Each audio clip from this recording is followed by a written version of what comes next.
All right. We are back for another open court discussion live here in the counselor's corner. Get my shit together, people. uh, I'm your host, David Lorenzo Glover, aka the Controversial Counselor, and joining me is the Big Bad Wolf. So here we go. I don't have to say because you know what time it is. We are back again for another open court discussion live in the counselor's corner. I'm your host, David Lorenzo Glover, Good aka the evening. Controversial Counselor, and joining me is it's Uncle Ron C. Washington tonight. How you doing, Uncle Ron? Hi Unc. there. All I'm right. doing okay. Uh, Welcome to our broadcast where we're exploring a human experience, the ups and downs of dating. Tonight, April 14th at 9 p.m. EST, the title of our show will be Relationship Roulette. Mm. When to when to keep trying.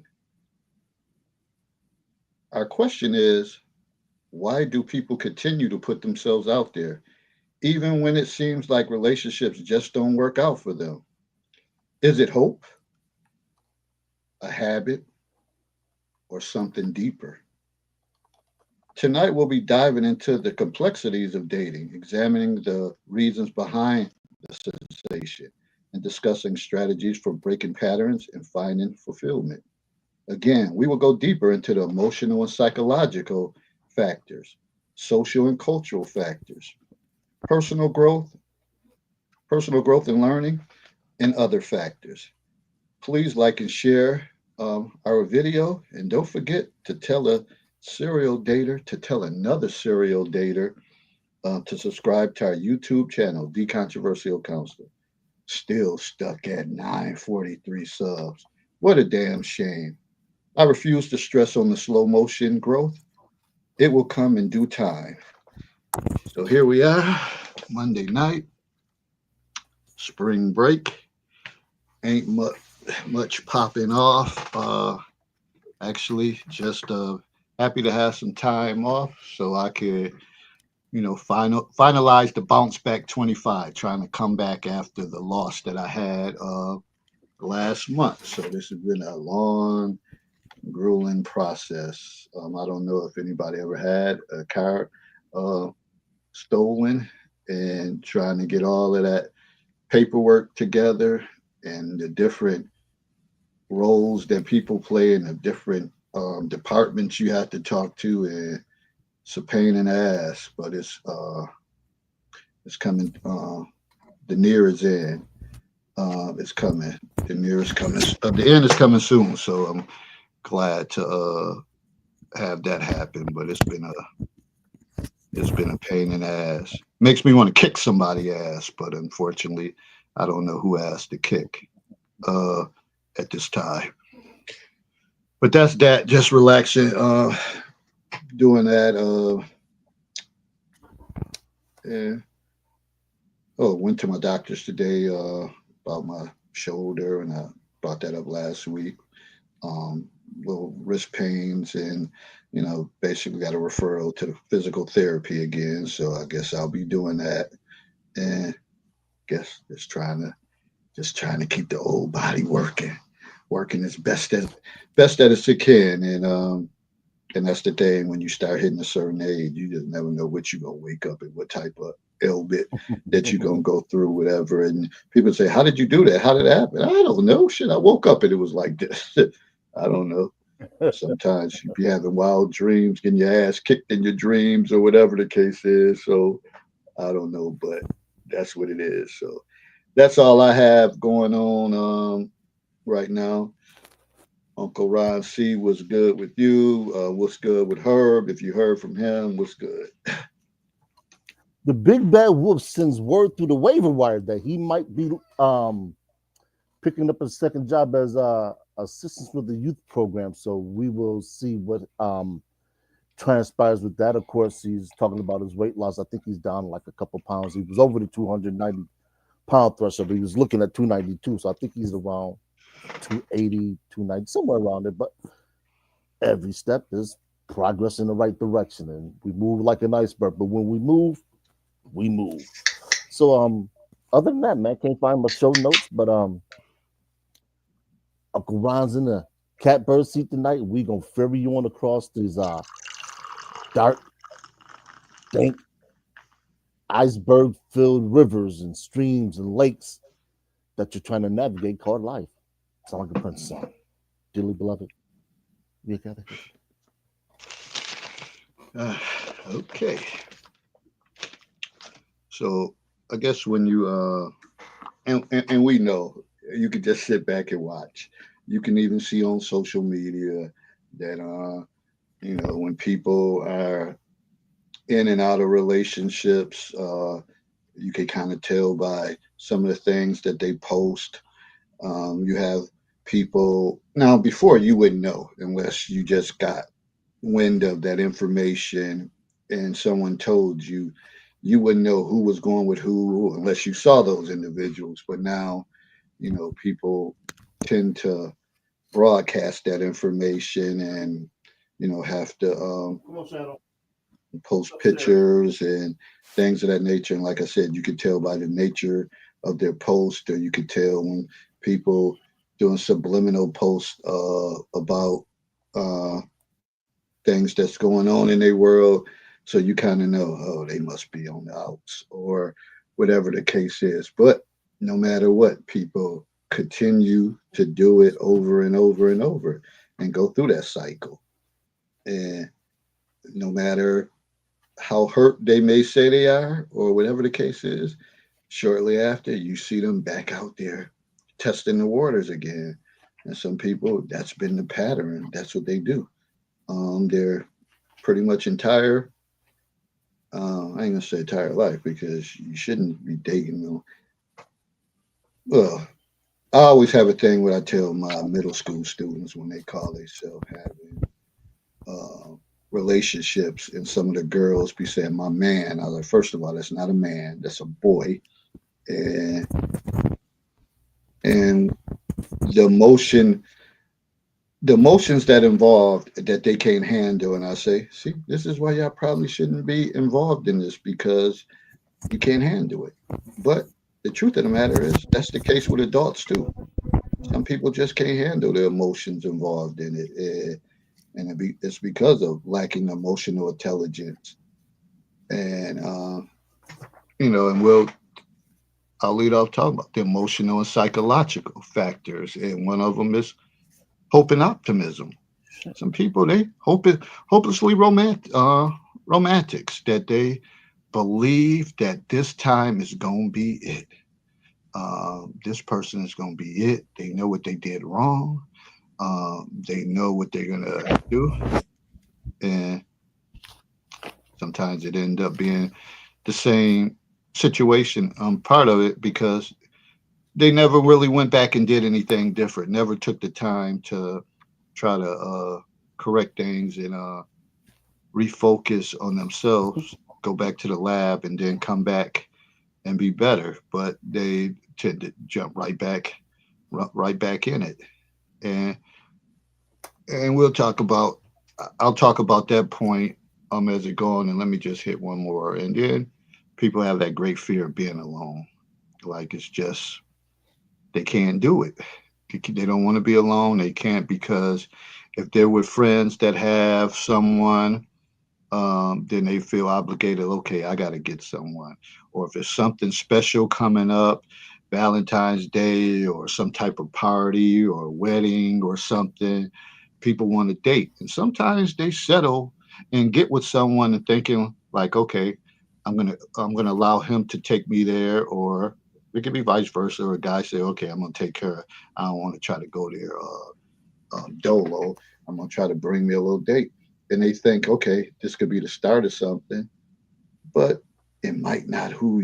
It might be like a backup emergency plan situation where you know damn well you're not attracted to that person to begin with.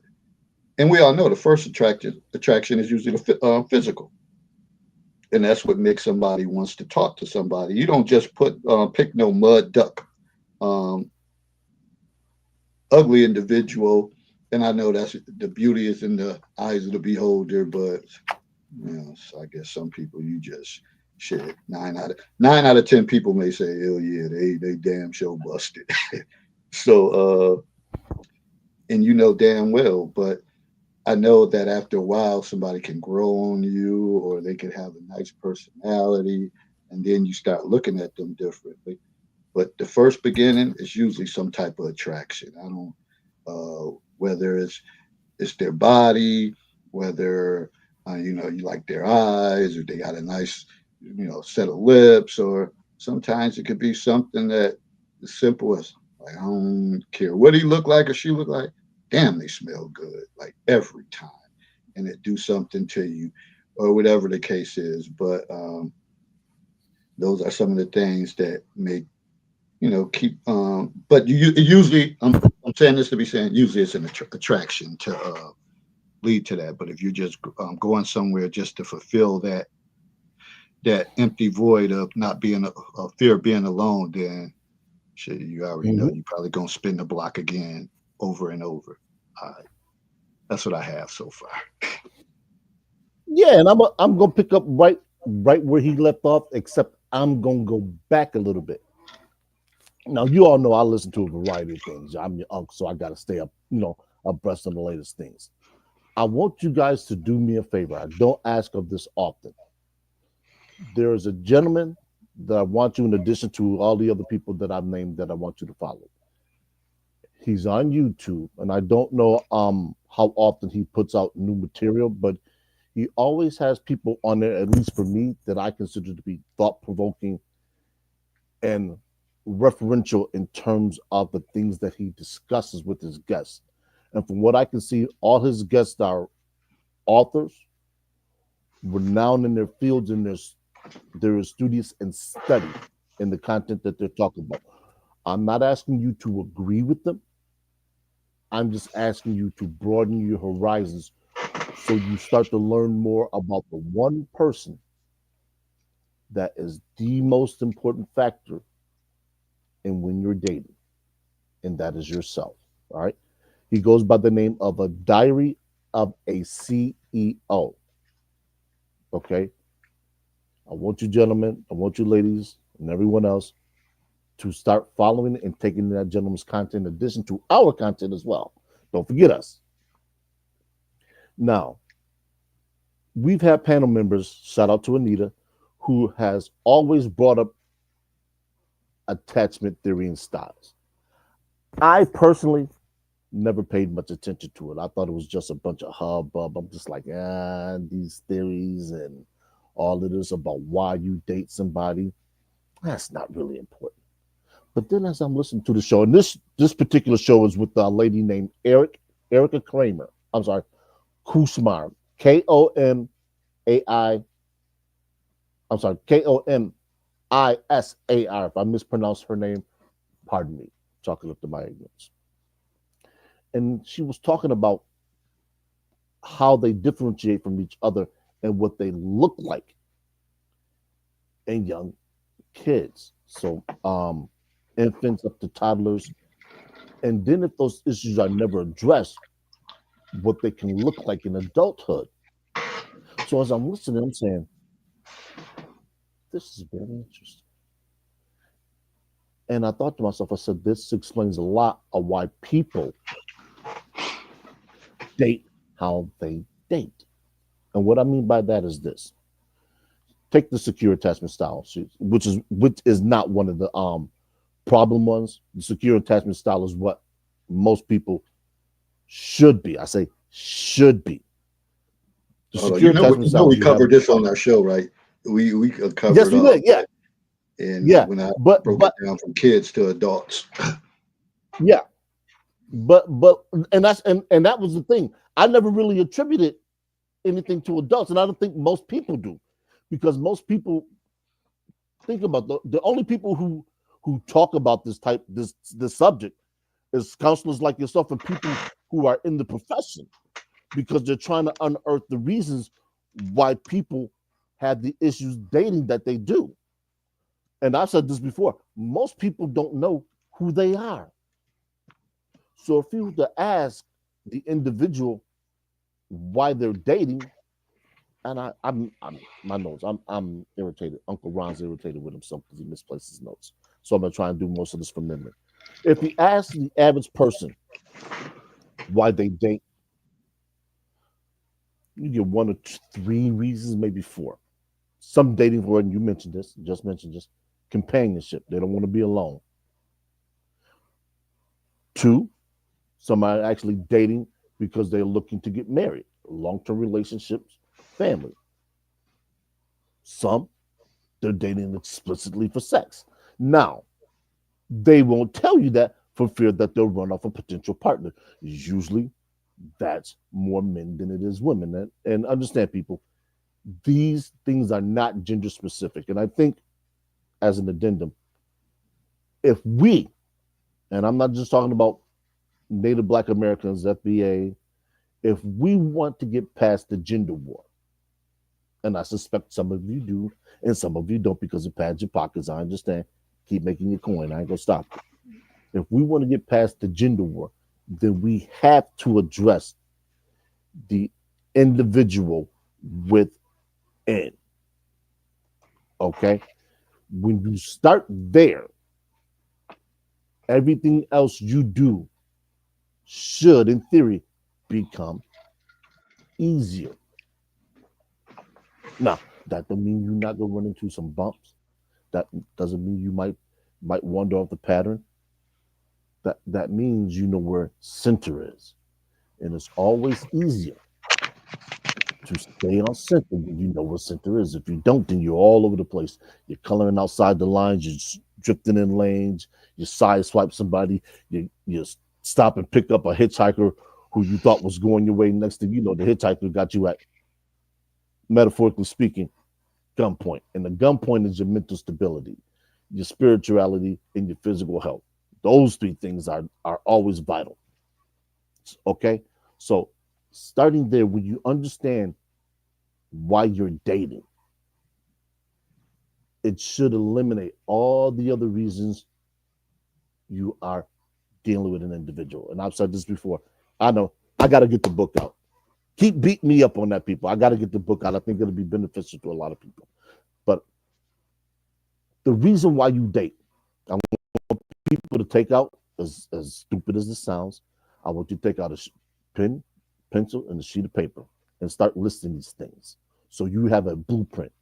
Because no good engineer builds a building without a blueprint. This blueprint is what you're going to use if you want to get off the dating carousel. All right. List the reasons why you're dating. All right. Second, I want you to list your deal breakers. Absolutely, no matter what you see in the individual that's across from you. So whether you're a man and you see that woman that has that brick house or that physical you're attracted to, if she has something or she does something that's on your non-negotiable list, cross her off.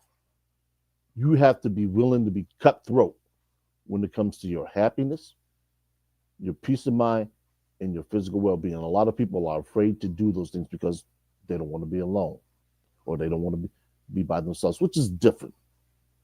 And I'll get to that in a moment as well. Your non-negotiables. Second, things you are willing to compromise. And this gets dicey because some people will take a category from the non-negotiables and they'll drop it down into this category, and this is when people get in trouble. They say, man, she look good, or he got that kind of money, or he always doing this. I see him on Instagram doing this. And they'll say, okay, you know what? I'll take that non-negotiable because it's him or because it's her. And I'll put it in the negotiable category. And that's when you messed up. Don't do that to yourself. You deserve better. And you should strive for better because the sacrifices you make can only enhance everything else that comes behind it. I mentioned the Andy Dufresne reference, getting out of Shawshank Redemption. For those of you who have seen the movie, and I know it's a dated movie, but the references I believe I proposed.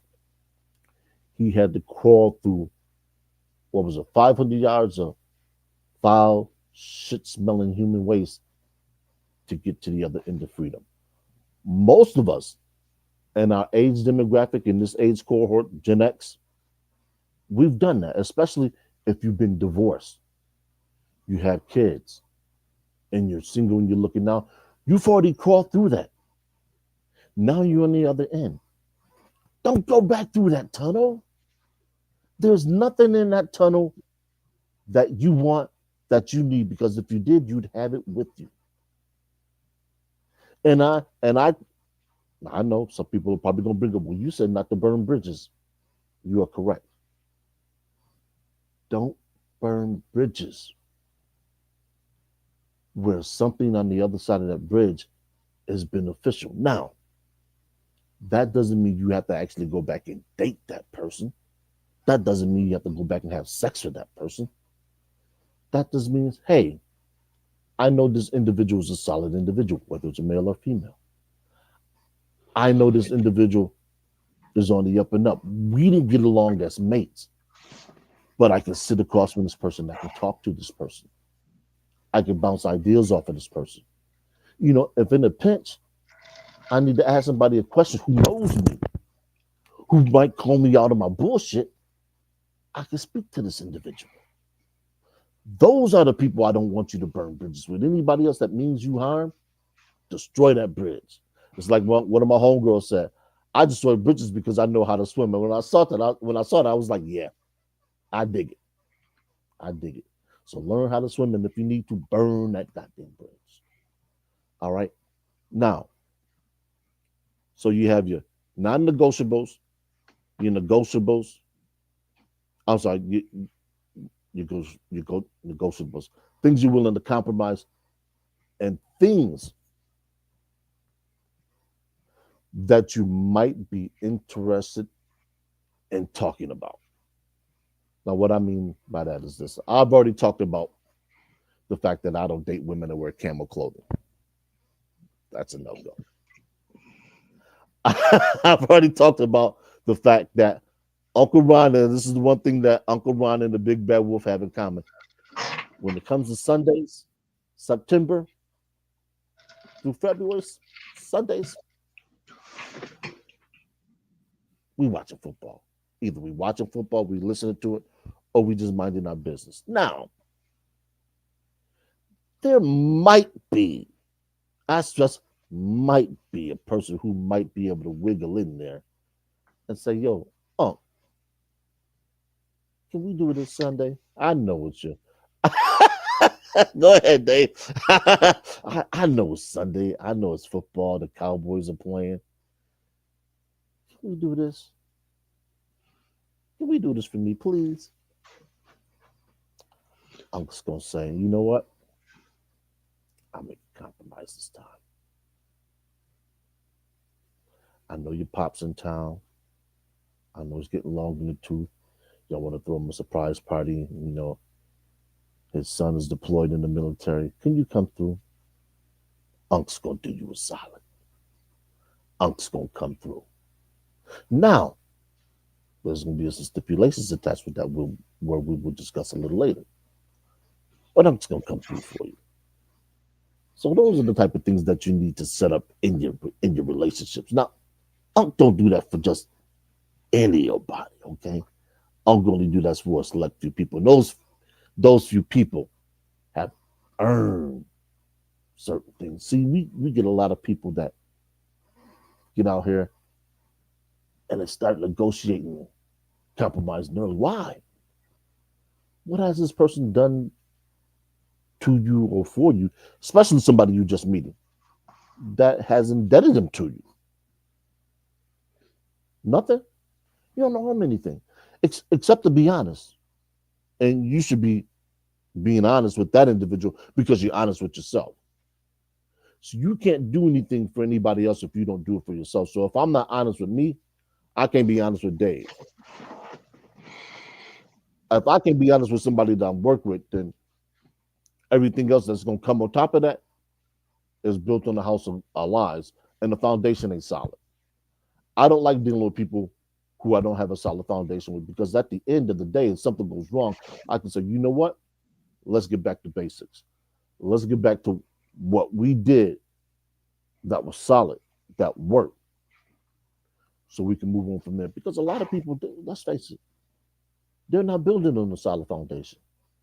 They're building on some bullshit, especially, and I'll say this for men dealing with women.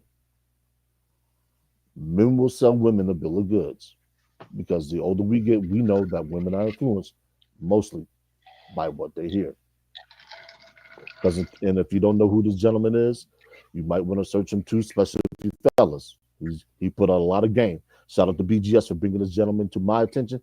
His name is Cousin T, the letter T, Taw, I think TAW. He goes by the name of the Alpha Wingman. He's always dropping games, so add him to your trips through YouTube as well. Well, to go back to your Men are sports going to thing, seduce them. Yeah, go ahead, Dave. I'll get back to to that. go Yeah. back to your sports thing. Well, from what I see, there's a lot of women that love they in the sports. A lot of women in the sports nowadays. Now, I question how genuine they are. But you have these women parading around like Sunday, football day. They got on their jerseys and their hats and all that, matching sneakers to go with it. Again, I might question their knowledge base about uh, that, but you can't say, well, I could say some women do know sports because they probably grew up around it with brothers and fathers and they actually watch. But some of the women, they just capping. They just want to be where the party at, where the crowd at, where the guys at, and they uh, are faking it. Yeah, I said it. Yep, I said it, and I've been saying that for years. I've been saying it for years, and that's just that. And to me, that's the same thing when it's fight night boxing. Some people are casual fans or big time. When it's a big fight, that's when they're a fan. But when it's regular boxing and you got the mediocre to the up and rising superstars, they don't have no idea who those individuals are. Uh, and to me, I just kind of laugh at those folks. Like somebody asks you a question or call you out, what you gonna say? What you gonna say? Especially when you get into sports talk can lead to heated conversations. You better have some Yeah. knowledge base about it. Uh, and it kills me when women try to argue with people who played the game and been doing this and watching it since they were like 7, 8 years old. They want to argue back and forth. I just like shake my head, like, please stop, please stop. Now, fellas, I'm gonna give you on the heels of what David just said. I'm gonna give you a little bit of game. Let's say you come across a female. She's marginal looking. You know, she's not your first go to. You know, like David said, she might be your backup. What's wrong with that? And I'm not advocating for a man to necessarily decrease the standards in what he finds physically attractive. Quite the opposite. I'm telling you, bring her on your squad. Why? Because women like that generally have friends that look a lot better. That's some game for you. Uncle dropping some game, some breadcrumbs for you. Eat the breadcrumbs, swallow, let them know to your body. Rarely do women hang out by themselves. Rarely. And usually most of them have friends. Now, what you don't want to do is you don't want to commit yourself prematurely. All right. What you want to do is say, hey, look, me and the boys, we watching this. We got the fight night package. Can you bring it for your friends too? I always tell you guys, network, network, network. Stop shooting yourself in the foot because she may not be the absolute most physically attractive female. She might be somebody that might need a wardrobe adjustment. All right, throw her a bone. Say, hey, look, come here. Let me holler at you for a second. And you put her down, man. She might be the young lady at the in the office, the secretary, and you're not necessarily trying to better. You're trying to make her better. You say, hey, come with me. I'm gonna take you shopping. And some people are gonna say, what if? Well, I want to spend money on a chick I'm not interested in. My man, it's called the price of acquisition. Everything we do in life, I don't care who you are, what you do, cost. Whether it's time or money. Shout out to BGS and CGA. They always tell you, take care of your time, attention, money, energy. Protect those things, but also understand when to invest in those things. I've said it before. I've taken women out clothing shopping. I remember the not the sip and dip, the wine tasting you had. Uh-huh. The female that I brought there, I went out and brought her that dress. Now it was some years ago. You may not remember, but me and that female are still friends. We haven't done anything. It's been some years, but she's still on my list. And the reason No, why I tell you fellas is this: like I said, my birthday party last week, I took a good female friend. Why? One, it makes me look like I could actually go somewhere with somebody, and I ain't got to be struggling to have a date. Two, if I saw a choice pizza that I wanted to roll up on, she's not gonna get upset because she already knows what the deal is. Same thing with you. If she wants you to bring you to an employee event, a corporate sponsored event, get dipped. Man, you got a free invite to go look at the buffet of what's available at S&S Company. How hard can that be? You might have to drive, you might have to be on a little bit better behavior, but hey,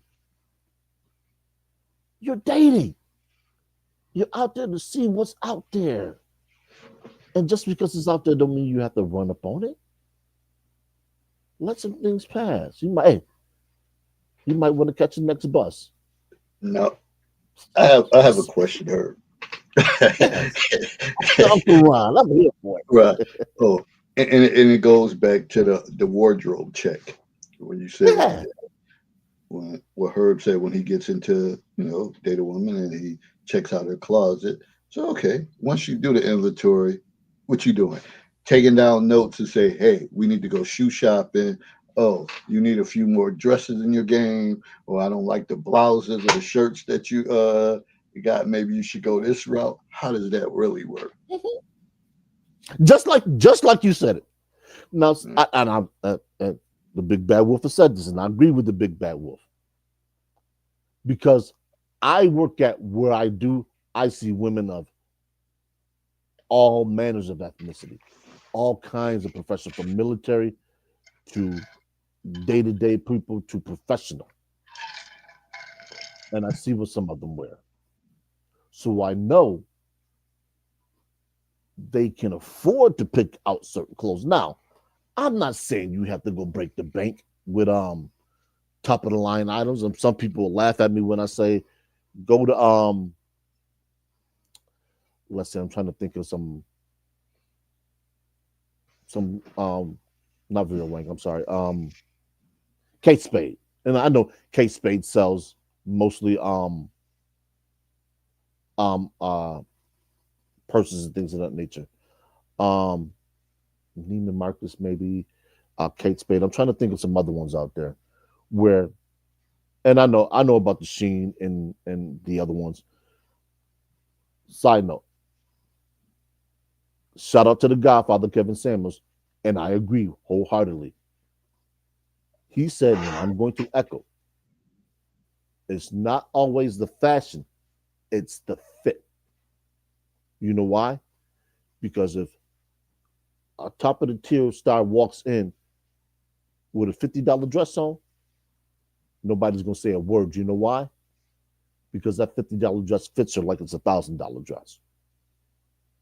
Okay, so I want you fellas to understand something. If you got a female on your squad or in your perimeter and you want her to look good, take her out there, go get her size. Make sure you go get her sizes. So if she don't know, you know. Hook that chick up. Take her out with you, man. Yo, go out to go out to get a nice dinner. It's an investment. You want to be seen out in public with people that you don't have to worry about. And don't post them on social media. Please, fellas, don't. Put that in your non-negotiables. No social media posting about what you do. That's a non-negotiable. You don't see Uncle Ron and the Big Bad Wolf posting out. I could have taken 100 pictures last week at my brother's birthday party. I didn't. Why? Because I don't want nobody knowing what I do, how I move. It's that simple. Some of you fellas, you don't have the cojones to tell a woman no. And that's where your first mistake is. Because eventually it's going to get to a point where you have to tell her no and mean it. And how can you do that if you've never done that? Okay? This is this is why I make it a habit of keeping that 2 word card in my pocket, pull out my toolkit, put it on the table. There's no more discussion about it. Before. And if you think she's gonna cut you off from the goods, let her cut you off from the goods. And she's gonna wonder why you ain't press upon it. Tell her, so you know what? I respect your rights as a woman. I respect your autonomy.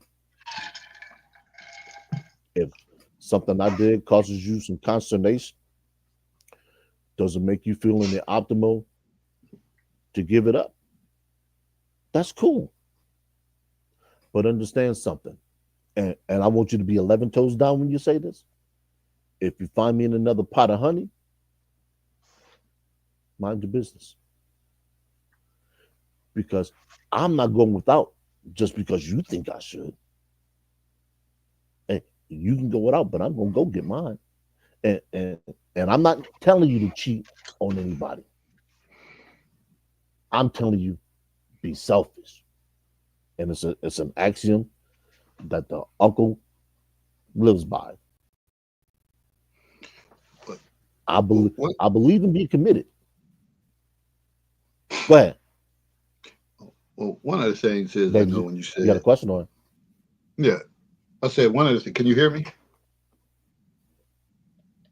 Can you Mm-hmm. hear me? Yes. I said one of the things is when you say you're invited somewhere with a young lady and she invites you out, and you have a whole buffet of other women to look at. A lot of times, and again, it may sound contradictory to what I said earlier, but some of the times those women they they really they may try to play it off like, oh, they just wanted a date, but they may really be into, and it depends who the individual is, that they may be really Mm-hmm. into Oh, you, yeah. so they don't have no they may not say anything like,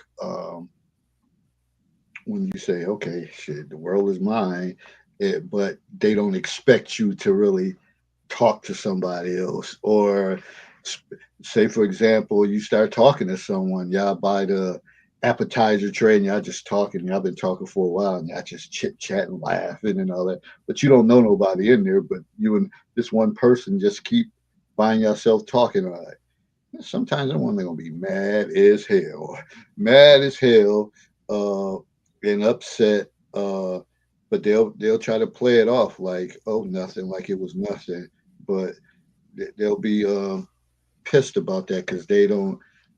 I guess they expect you to come there and just be their puppy dog and kind of follow them around and dance to the beat of their drum, when you might be someone and say, hey, I'm about to finagle this crowd and I'm about to make moves and I'm about to slide over here, slide over there, trust and believe, I'm about to work this party. And just saying that some people, That may be their thing. Like, oh, I just need somebody to come with me, but they really, really might be hoping for something else. That maybe y'all two may gain some closeness after the event. Yeah, the old dreaded female friend zone. Now, people will say, well, what is the female friend zone? It's just what they describe. You have some women who will keep male friends around that are not their first choice. That's not a good thing. It's not a bad thing. That's just how women operate. Fellas, you got to understand something about the female nature. And this is where we get into a little bit of the red pill. And I know people hear the red pill, oh, you misogynist. No, the red pill just makes you aware. You would never go buy a car secondhand without knowing all the defects and everything that's potentially wrong or could go wrong with that car. It's just knowledge. That's all the red pill is. So don't allow anyone to convince you otherwise. Now, fellas, back to the female friend zone. You have to be aware that that is a distinct possibility that you will never ever learn about until it's too late. Okay? Yeah, there you go. Simple, as simple as that. Monica said it's called supply. Absolutely. Women always want a supply of men that they can pick from. Attention for women is like money for men. It's currency. I don't care who she is, what she does for a living, what she tells you. You cut a woman off from attention, you might as well be taking oxygen out of her lungs. Period. So make sure that this friend you have, you vetted her. And when I say vetted her, I mean you actually know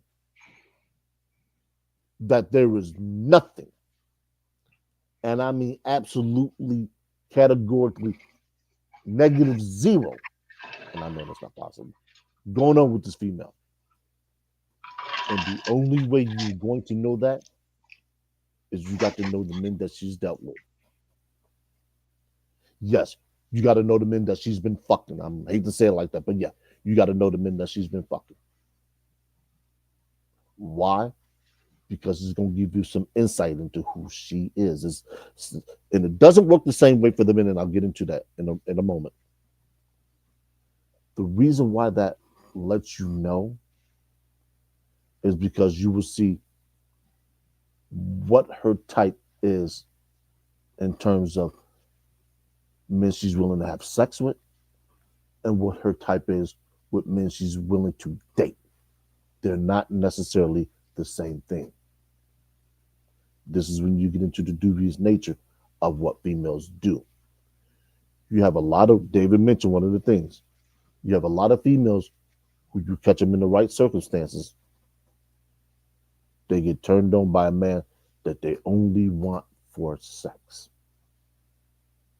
Okay? I've been one of those guys. I've been one of those guys that I got to knock out something real nice, but you would never date me. You might be that guy. So you got to get into the psyche of this female. And I know a lot of fellas saying, man, that's too much work. How do you think all these men who are called dating experts know about women? I'm not saying they're sleeping with them all, but they certainly know them. They know them well enough to know that they say, okay, you know what? She's a candidate for this. She's a candidate for that. And I know I'm talking about men a lot. I'll get to you, women. But she won't do this. She will do that. And you ask how? Because I've been hanging around with her for about 2 or 3 years. I don't know what's in her, her phone. I don't need to, but I communicate with her enough to know that you're the type of guy she might give up the underwear to in a non-committed relationship, but you're the one she's going to date long term. You're the one she might circle the block back when she gets to be in her late 30s. She doesn't have any, I'm sorry, her late 20s. She doesn't have any kids. You're the safe bet. And that angers a lot of men. Well, I don't want to be the safe bet. I want to be the guy that she lusts after. Rarely, and I mean rarely, is one guy both. It just doesn't happen like that.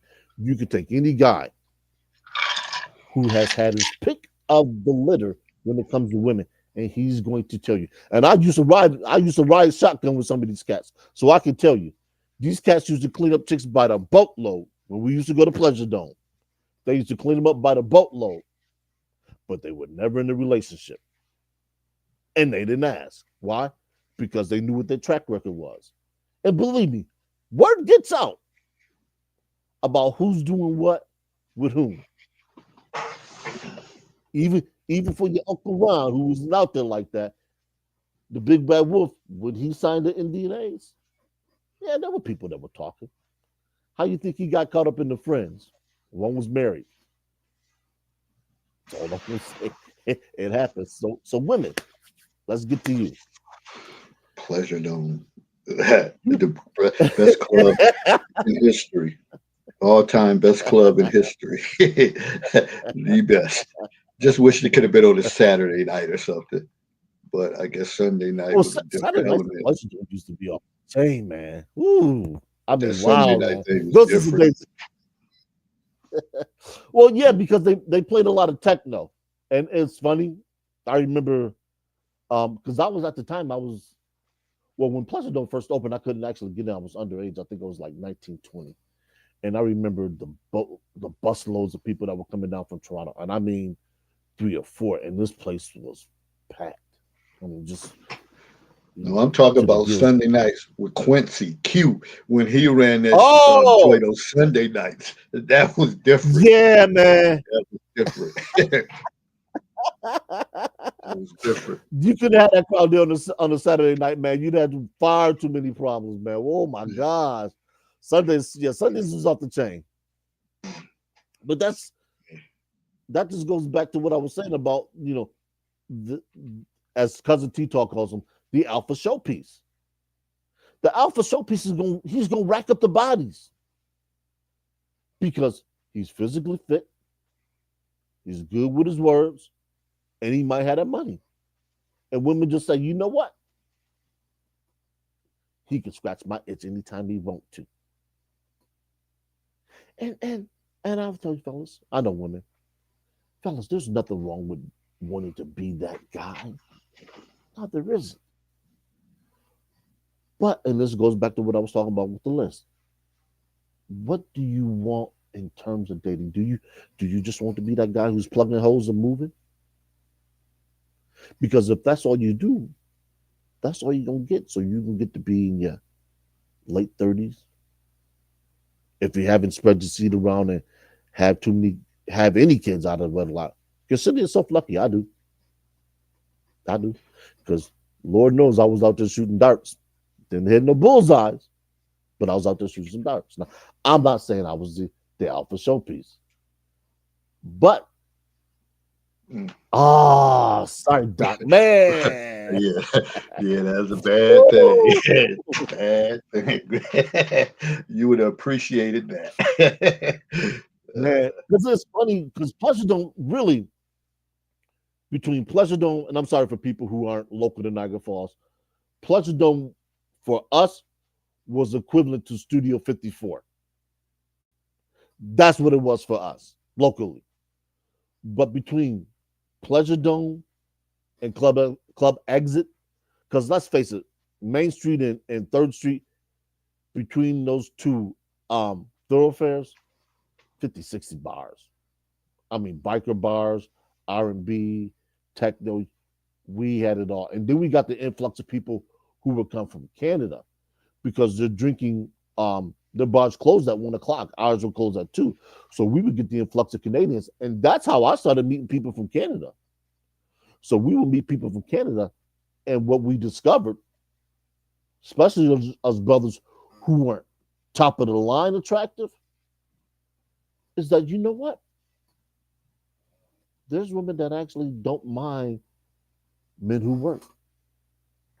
We didn't have to be hustlers. We were solid, looked at as low risk, I was like, oh hell, wait a minute. There's another swimming pool over here that's got a lot of people in here. Let me go ahead and jump in this pool, man. I know David you with your stories, but I'm gonna tell you, I'm gonna tell you, this is when I got to meet women who were actually very attractive, but they were looking for a certain type of man. And I happened to fit the bill for a lot of those women. This is why it's important for people, especially men, young men, who are meeting with some adversity, especially in this climate of dating, is to keep yourself right. Keep moving ahead, keep moving forward. Because eventually things gonna turn your way. Why? Because those women who are consistently looking for the alpha showpiece, they're gonna get tired of dealing with the alpha showpiece. So they're gonna go to the next logical thing. And ladies, this is where you come in. They're gonna say, okay, you know what? I want somebody that's safe. I want somebody that's gonna quote unquote worship me. I want somebody that's gonna cherish me. And the right man is gonna do that. However, and this is where ladies, you have to be honest with yourselves. Are you capable of fidelity to that man? And I know women are gonna be out here saying, well, what does that mean? That means, have you spent so much time riding the pony of the alpha showpiece that you are no longer good for the exclusive relationship that you want? Yes, we're getting into body count because that matters. Sorry to say, your Uncle Ron is gonna lay it bare. See, I If want you've to add dealt with something to too that. many men, you wanna okay, hold on. If you had too many men, it's like a piece of tape. It's only going to adhere so much. And when that tape is no longer good to adhere to things, it's not going to serve the man that you trying to attach to any good. Why? Because you're going to compare them. And you're not going to do it intentionally. You're going to do it subconsciously. Why? Because if you get with this man and the sex is marginal, you're going to think back to that alpha showpiece who had your legs shaking. You're going to think back to the man that was able to take you places, and this guy's working a menial job. He's not making that kind of money. All of a sudden, now you're pregnant. You don't know if you want to marry this guy, but you want to keep the kid. So now you're saying, okay, I'm 33, my first kid. I like this guy. I don't love him. He's a decent provider. I know he's going to be a good father. He's going to take care of his kids, but I'm still relatively young. I want to still have some more enjoyment. And this is where women, you have to actually ask yourself, what's more important? Do I want to have a relationship with this gentleman and forego certain things, negotiable, or do I still want to run with the rest of the younger horses? I think mares. Don't quote me. I think mares are female. Or do I want to run with the still run? Pardon me, get my W's and R's mixed up, sounding like I'm before. Do I still want to run with the rest of the mares out here? And that is where women get caught up because they don't understand the importance of making the choice when they still have the attraction that some men are looking for. Not every man, but some men.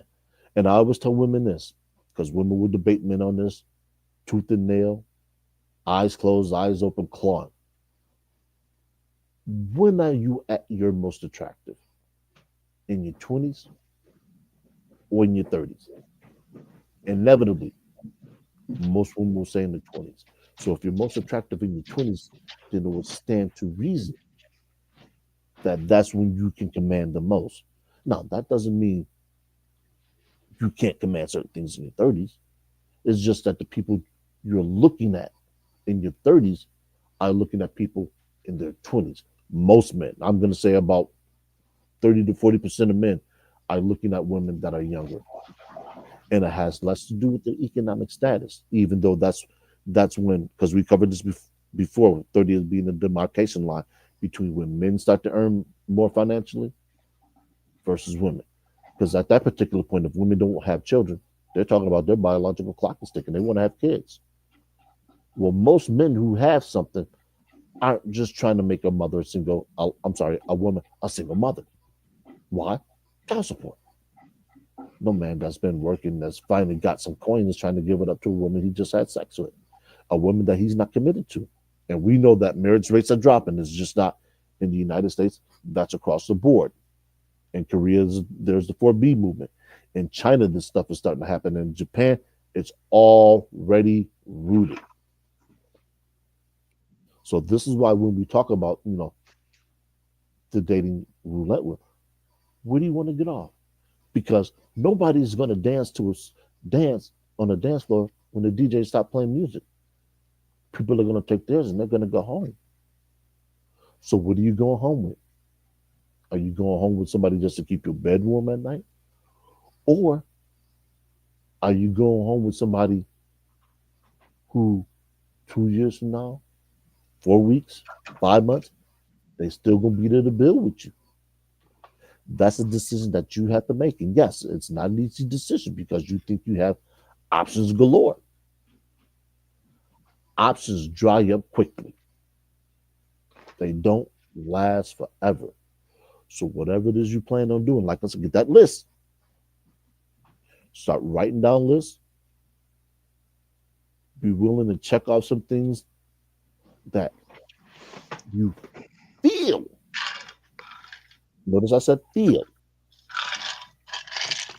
aren't negotiable, and bring those down to the negotiable. Because if you're a woman and you earning $70,000 a year, you you grossing $70,000 a year, depending on where you working at state taxes, that's going to bring you roughly down to somewhere in the low 60s. You say you want a man that's making at least what you're making. That's fair.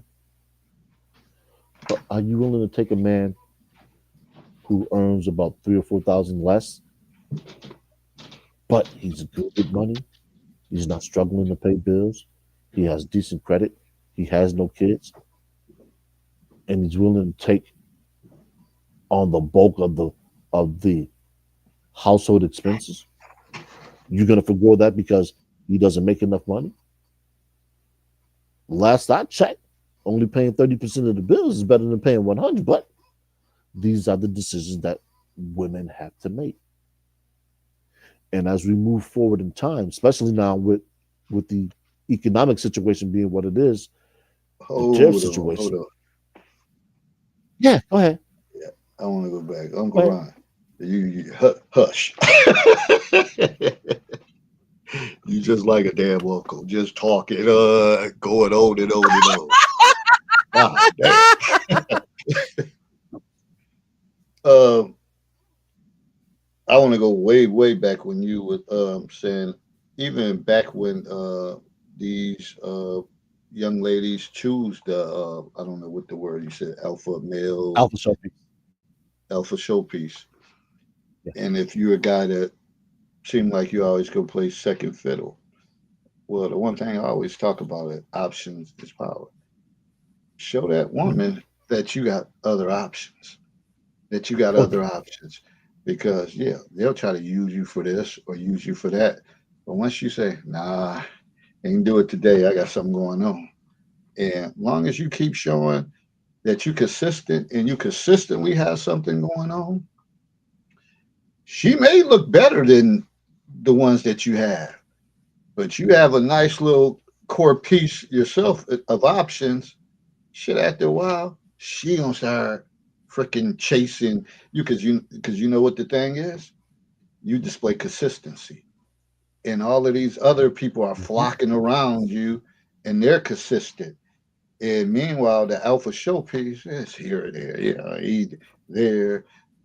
He there sometime, he not. Sometimes his ass in jail, and he get out, or whatever the case is. But you still maintaining your thing, still being consistent, Yeah. still being uncommon, still being different. And when a lot of them alpha showpieces all look the fucking same, they all look the same. Mhm. They That's what I do. try to. That's why I try to tell young people now, even at middle school. Y'all look alike. Somebody got to be different. Somebody, everybody can't have a bush with cruddy that you ain't did your hair. Somebody got to rock some waves. Some of y'all got to smell good. Don't some ladies killer or something. You got to step yourself, do something different. You got to be able to wear different colors, patchwork, different things, whatever. You can't if you remain to be like everybody else, then that's what you get. Until you step out and start doing something different, you'll start seeing different people. Like even that one woman who's chasing the alpha showpiece, you may have someone like, damn, she like valedictorian, salutatorian. She's sweating me like, cause she like someone. Oh, I love the way he dress, and he's smart. He always smell good. He's so respectful. This and that. Sooner or later you're gonna be the top dog. You're gonna be. It may not be when you're in your early 20s. It may be when you're in your later 20s. Maybe when you're in your 30s and 40s. Well, once you get hold of that and the reign of that, shit, that alpha showpiece, it is dead and stinking. You done blew past his ass Yeah. from that point on because you remain true to who you are and remain consistent. So uh, you have to remember that too, whatever, that those ones who thought they were all that, the women, they gonna come. They gonna they gonna come chasing. They gonna come chasing. And you Yeah. and you and you hold To you what hold you the said. cards. Yeah. Oh, To go what ahead. you said, fellas. None of us, to a man, wants to be Urkel. We all want to be Stefan, but in the end, guess who wins? It's Urkel. Not because Urkel finally gets what he wants. It's because Urkel is going to make enough to where he has options. David just talked about it. Slow and steady wins the race. Have we never learned anything from the rabbit in the hare? You want to win the race. All the rest of that stuff, the peripheral, the music, the flowers, the plants, you can build that at your own home. You can bring the party to you. So all those women that you didn't get when you were in high school, shout out to shout out to Coach Greg Adams. He always talks about it. You can go to the JUCO, that's junior college for those of you who don't know, and you got your choice. Now you are mid 30s, 37, 38. You rocked up, you got the whip, you pull up to the JUCO with the music playing, whatever it is, whether it's genuine. Hey, I like Uncle Ron likes classical music. You might find somebody, hey, you playing Beethoven. You're not from around here. No, I'm from around these parts. I just, I got a different groove that I put my needle in. You can take that how you want to. That's from your Uncle Ron. I got a different groove that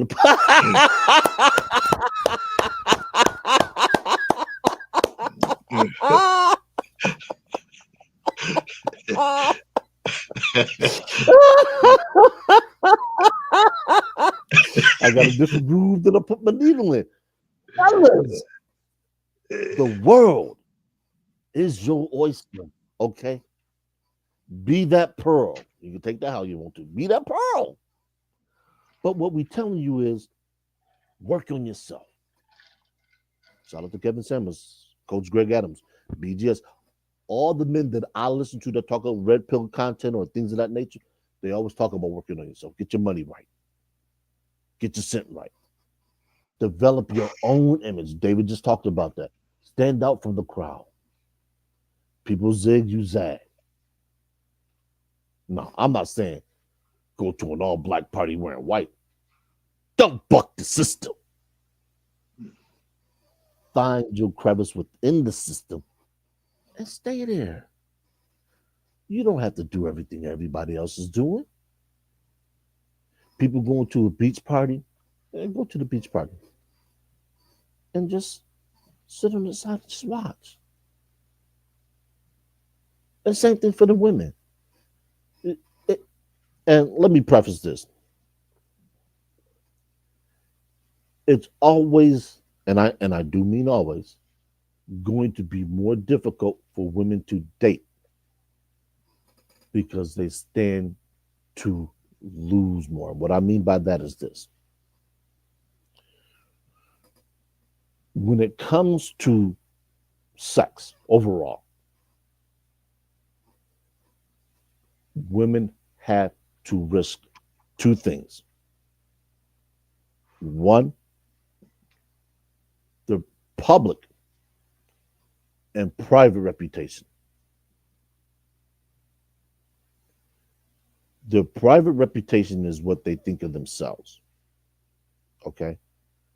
Because you have some women who have not really done a whole lot in terms of the men that they've been with. So their reputation in their head is good. But they're saying, what if I get with this guy who I know has probably had a lot of women and I don't match up? Is he going to go find someone that raises that flagpole the way he wants that flagpole raised? It is understandable. It really is. Because nobody, male or female, wants somebody that they consider bad in bed. Nobody does. Who wants to have an awful sex life? That's like eating bad food, spoiled food. I just, okay, I'd rather starve. Two is the public reputation. I'm going to take the hip hop fans back about 30 years, maybe, to a song by Diamond D was Sally Had a One Track Mind. If you've never heard of it, you on YouTube, listen to it. Go pull it up. Diamond D. Sally Had a One Track Mind. Listen to the song. Now, this particular female, because she's been out there, she's been labeled. She's been labeled by everybody who's ever done anything with her. She's pretty much been cast off as, she's only good for one thing and one thing only. Now, mind you, she's good at the one thing. Fellas are going to pass her over. She might be in her early 30s, late 20s, relatively attractive, but her name. She can't run fast enough to get away from it. So those are the things that women get caught up in, and they really can't win. So women, I advise you, Let, don't play that game. let me add to that. Let me add to that. In this day and age and culture, and we always talk about it, and I always talk about it. When things ain't went your way, and you don't feel you right, sometimes you got a Machiavelli. You got to fucking disappear for a while. Mhm. It may be for a long while, and then when you come back, uh, because people somehow they may have amnesia. If you come back better before suddenly some of the little things that may happen in your past may disappear, and you may meet someone or run into someone who like shit. I don't know nothing about this person, but damn, she looking good, or whatever the case is. But a lot of times because of FOMO, fear of missing out, and that's one of Mhm. the things I want to talk about. That y'all can't disappear. You gotta fucking disappear. You can't be on social media every freaking day and every time you out and about showing your face, whatever, and you 50. You 50. It's not a good look. It's not a good look. No matter how you try to say you living your best life, sometimes some of these songs and these cliches and these slogans could be the worst thing for us black people. Mhm. because we really roll with it and not thinking wholeheartedly, like, am I really living my best life? Or I'm having myself a good time tonight. But when I wake up after this, wake up and start thinking straight, my shit's still a mess. Still a mess. So sometimes you just gotta keep it on the low. And then when you step out, your presence is more larger and you're more Mhm. respected. But if you're the same old person on there every day, all day, people are like, oh, look at this motherfucker. You got men talking about you, you got women talking about you, and you got uh, younger people talking about you, talking shit to your kids because you're out there, I guess, portraying yourself. I don't know what you're trying to brand yourself for, but you got to fall back on that. You got to fall back. You again, you got to go in the lab and come back better and Yeah. do something different and disappear. Because that's the I guess that sometimes that's the greatest equalizer to not be present all the time. Then you show face, then people like, whoa, like where you been? What you got going on? And you still only feed them with a wooden spoon. Mhm. You don't tell them everything. Some of y'all, yeah, put everything out on the line, and that's why people take shots at you all the time. They're going to continue to take shots at you, and try to break you down each time. And then it get to the point that you got so many people coming at you, then you're like, oh, you on there talking about everybody hating on you and all that. No, they just you just an easy target. You put shit out Yeah. there, they like that. I need some personal entertainment. I'm about to chime in and do this and that. So that's one of the downfalls of social media and just people falling into slogans and phrases and stuff like that. eh, Not having enough emotional intelligence to say, man, I ain't about to get caught up in this shit, whatever. If I decide to post this or if I do that, it's for this purpose and this purpose served. Like, I'm not looking for that type of attention. Uh, but you know, you have the folks that do that, and to me, that's low self esteem.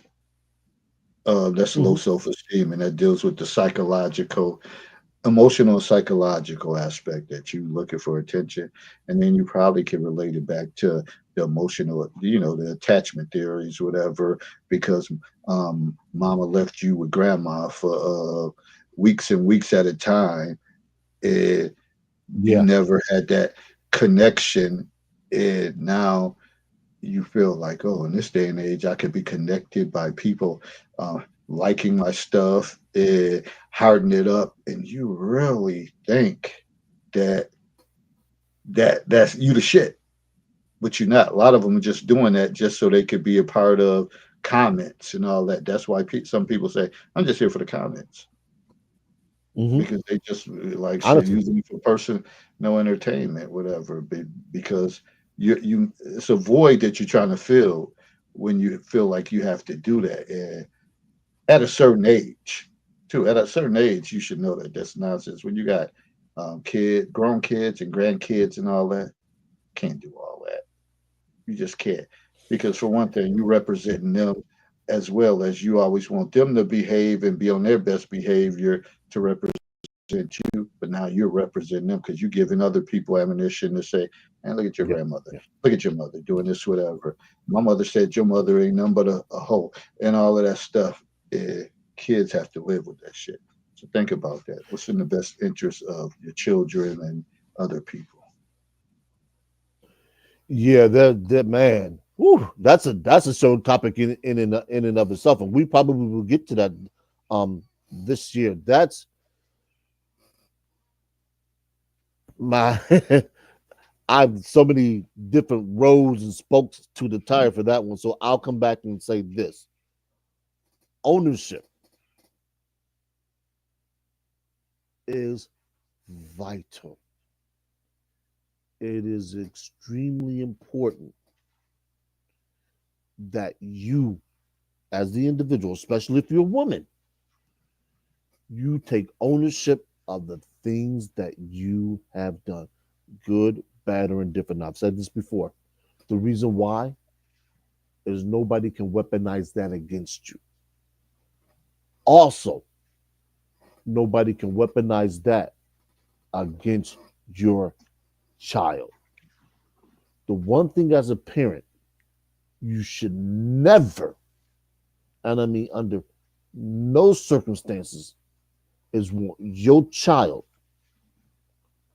to suffer for your decisions, your mistakes, and your errors. Those should be things that you and you alone have to deal with. Okay. I've talked about the things that my mother's done, but you know what? As an adult, I have never, and I mean never, had to deal with the things that my mother did. People talked about it, but they never held me accountable. And I'm on record as saying my mother had multiple children by multiple men. That was her cross to bear. I was talking to my older brother about this, and I said, despite all the things that my mother did, what I never ever heard or saw my mother do was disparage men. That's one of the reasons why when men talk about the things that their mothers did, how she turned them against this and this, I can't say that about my mother because she never did. And I understand, fellas, some of you who never met your father, don't know his side of the story, I understand that you have it difficult, which is one of the reasons why I befriended the young man I did a couple weeks ago. Because as Black Americans, Black American males, we are in a very disadvantageous situation when it comes to dating. And this is something we covered on this platform before. Who taught you how to be a man? Who taught you how to date? Who taught you how to vet? And some of us, especially the younger people, the only thing we have to go on is pop culture. Cardi B, Meg Thee Stallion. Um, they didn't grow up with a family like the Cosbys or Family Matters. No, we grew up on good times. Granted, we didn't have everything, but the things we had, they were solid. That's why I was talking about a foundation. Anytime something is going wrong in my life, I go back to when things were good. And I say, okay, how can I get back to the state of stasis? And then I follow that blueprint. And more often than not, I come back around and I say, you know what? I said, all right, I'll treat it like triage on the battlefield. What's most important? That's where I'm going to start at. And I find myself saying, okay, you know what? I got to get this done. I got to get this done. And as long as I'm standing upright and I'm physically able to, guess what? I'm going to get things done. That's the power and the essence of being a man. And I know some of us haven't been taught that, especially the younger generation, or people my age. We've never known what the essence of being a man is. So you're always abdicating. The first thing that somebody says in a social media post, you say, but women this. That ain't being a man. Ownership, that's being a man. Saying, you know what? I understood my role in the situation. I got 4 kids out here by 3 different women. When I was out here playing darts, I wasn't being careful. And because I wasn't being careful, now I got 3 kids. I'm sorry, 4 kids, all teenagers, all within 4 years of each other. And they going down the same road I am. They're out here being sexually reckless. They're not doing well in school. I owe it to them to try and give them what I didn't have. And you may not be able to do it monetarily, but you can do it mentally. You can pull your kids aside and say, hey, look, Don't be the father that I was. Don't be absent. Because the lessons that you can get from here, there is no price. In other words, it is difficult for an individual to truly get paid off of what they know because we don't know the value of it is until it actually comes to collect it. This is why I'm a proponent of lists. I am a proponent of lists. This folder right here, I call it my $1 million binder. I got stories, just like David. I'm sure David has his. I got stories in here, topics, things that I'm looking to talk about in the future, things that I'm looking to write about. If you don't have something that you can build on, no matter what it is, then you're not ever gonna really amount to anything because you're just gonna be out there doing. And I'm not saying that's wrong. Understand, like Kevin Samuel said, the world needs ditch diggers. But if you want to find yourself growing, amounting to something, looking to become something, looking to develop something, you got ideals, thoughts, and things in here that no one else has. And where a door closes, one might not open. So guess what you might have to do? You might have to build the building yourself. So if you got to build the building yourself just to create a door for you to walk in, do that. Don't allow yourself to be defeated because you've been told no so many times. It's the case of the guy who's pursuing the girl and she's told him no. You go to the next one, she's told you no. You say, okay, you know what? Clearly I'm lacking. Let me drop off the scene for a minute. Let me go hit these weights. Let me go get my money right. Let me go travel somewhere. You come back 5 years, all of a sudden, now that female that told you no, guess what? She pulling on your scarf. You say, nah, babe, I ain't got time. She gonna look at you like, I'm not good enough. And you don't have to tell her no. You can just say, you know what? I don't have the time. I got dollars to make. I got $1 million ideals to pursue. And you just don't fit in. And I said it earlier. I carry that 2 letter card with me wherever I go. And it's powerful. Sometimes you got to tell people no. And if she's that attractive and she was shunning you and shutting you down, don't be afraid to tell her no. But tell her no in such a way that she's gonna always want you. Why? Because she becomes a potential client. I know. Your Uncle Ron is nasty. But your Uncle Ron's out to make a buck.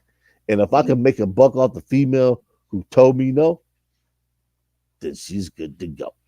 If it don't make dollars, it don't make sense, and Uncle Ron's out to make dollars. Fellas, it's a game out here, man. And as long as you know the rules of engagement, and I'll mention it again, the cost of acquisition, we're gonna circle back around to taking that female friend out, taking her with you to a family function, so you two know each other. So, hey, and fellas, that door swings both ways. If she invites you to an event and you're going as a plus one and you already know this thing, and and and and, and if she catch somebody, you're good with it. That's, nobody's done anything wrong. That's just what it was. You went there, have fun, you expanded your brand. You're good. Nobody got harmed. Nobody got hurt. But ownership, man, ownership is key to what a lot of people do in life, and a lot of people are unwilling to take ownership of the things they did. And when you don't do that, when you don't take ownership of the things, corny.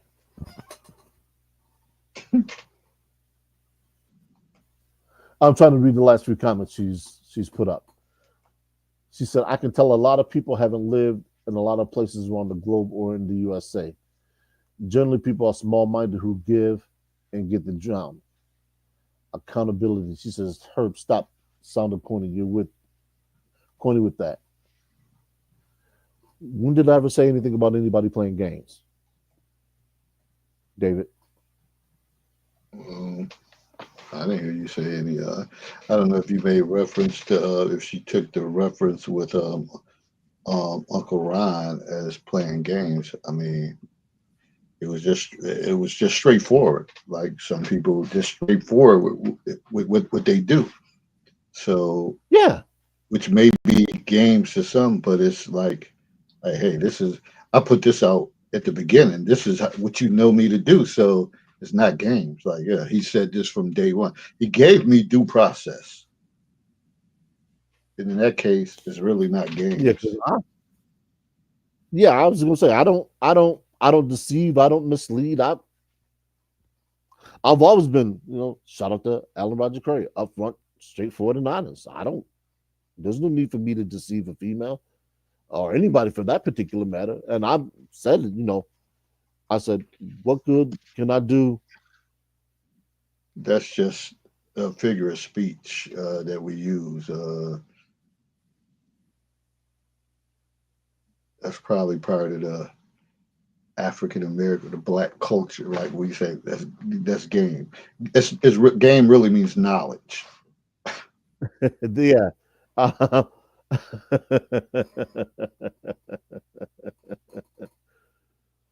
the cost of acquisition, the rules of engagement is how you play, quote unquote, the game. Now, if that's what you're referencing, then yes, everything is a quote unquote game. Because a game means what are you acquiring? As men, we acquire. We acquire land. We acquire the women we deal with because of a man that's broke, unless he's got some other gift, he's not going to get anything. He's certainly not going to have the ability to keep what he wants long term. I once again, there are no mind games being played here with anything that I've said. Now, maybe you're misunderstanding certain things, but I in no way, shape, or form I said play games with anybody. I don't believe in that. Why would I do that? That goes contrary to everything that I've said tonight. That's why I talked about initially your negotiables. Oh, I'm sorry, your non-negotiables, your negotiables, and things that you might talk about discussing. I said that from the very beginning. So I'm not sure when you dropped in, but I've never talked about deceiving anybody or playing mind games. I've always been straightforward. You speak to anybody that's ever dealt with me on any level. They can't tell you I bullshitted them. They can't tell you I mislead or deceived them because I just don't roll like that. That's not in my DNA. That's not part of my makeup. And I'll go back and listen to the broadcast, but I'm not sure what tree you're barking up. But I don't believe that. And I always put out, the same thing in terms of disclosures from women. We've been So saying the I'm same not sure thing what for years. Been saying the same thing for years. Whatever. Anita, go to bed. Yeah. Been saying the same thing but for years, so it's predictable. it's rugged out here, man. And like I said, for women's ownership, you don't want your children to have to be accountable for the things that you've done. Take ownership of that. That way they get a clean slate. So when they step off into the stage, they step off into the world, even though you're their parent, they don't have to carry your burden on their shoulders. Because, like I said, despite the things my mother did, I don't hear about that. Other than my mother liked to drink Pepsi, which is it's no trade secret. But hey, we all have our cross to bear. We all have a reason why we are looking for someone to date. Like I said, whether it be sex, money, long term, looking to build a family, or whatever the case is. That's up for you to decide. Nobody should be deciding that for you. So when you start making those choices and making those decisions, hopefully you can do that without being encumbered by anything in your past. In other words, let's say you got two individuals, a female, excuse me, a female that's 24, a guy that's 26. Hopefully, you know, whatever their attachment style is or was when they grew up as kids, they got to the point where they can function as fully sentient adults.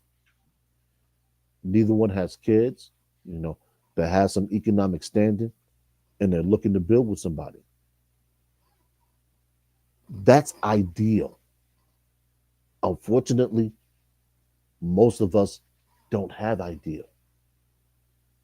So you get people that date for the wrong reason. Because I was in that category. I was dating for the wrong I was dating the wrong people. And I've talked about this before. And it wasn't until I got to a situation where the whole house just collapsed in. I was like, okay, you know what? I gotta withdraw. And it's something Dave talked about. Withdraw and get brand new. I had to withdraw. I had to withdraw completely from society in terms of dating. And I did that 6 years. And I came out on the other side of that tunnel, Andy Dufresne, and I've never been better. The issues I had in my 20s, dating, having sex, never had after 30. And sometimes that's what you have to do. Sometimes you gotta take that slate, treat it like an etch a sketch, shake it up, come back out, and there's nothing on that etch a sketch. It's not that But you get to redo anything. Go ahead, Dave. but I think again, if I slide into the social and cultural factors, that the social pressures, people want to hear that because they only want to act and be on the standards of where their family and their friends are. They have someone, then you're probably gonna say, "Hey, I'm gonna keep trying. I'm gonna keep trying till I get someone," Mhm. not knowing that probably secretly they're talking shit about you. They'll encourage it, but they'll have clicks. See, that's the thing. But what people don't understand, you can have a crew, but the crew, sometimes members of the crew are certain members are closer than others.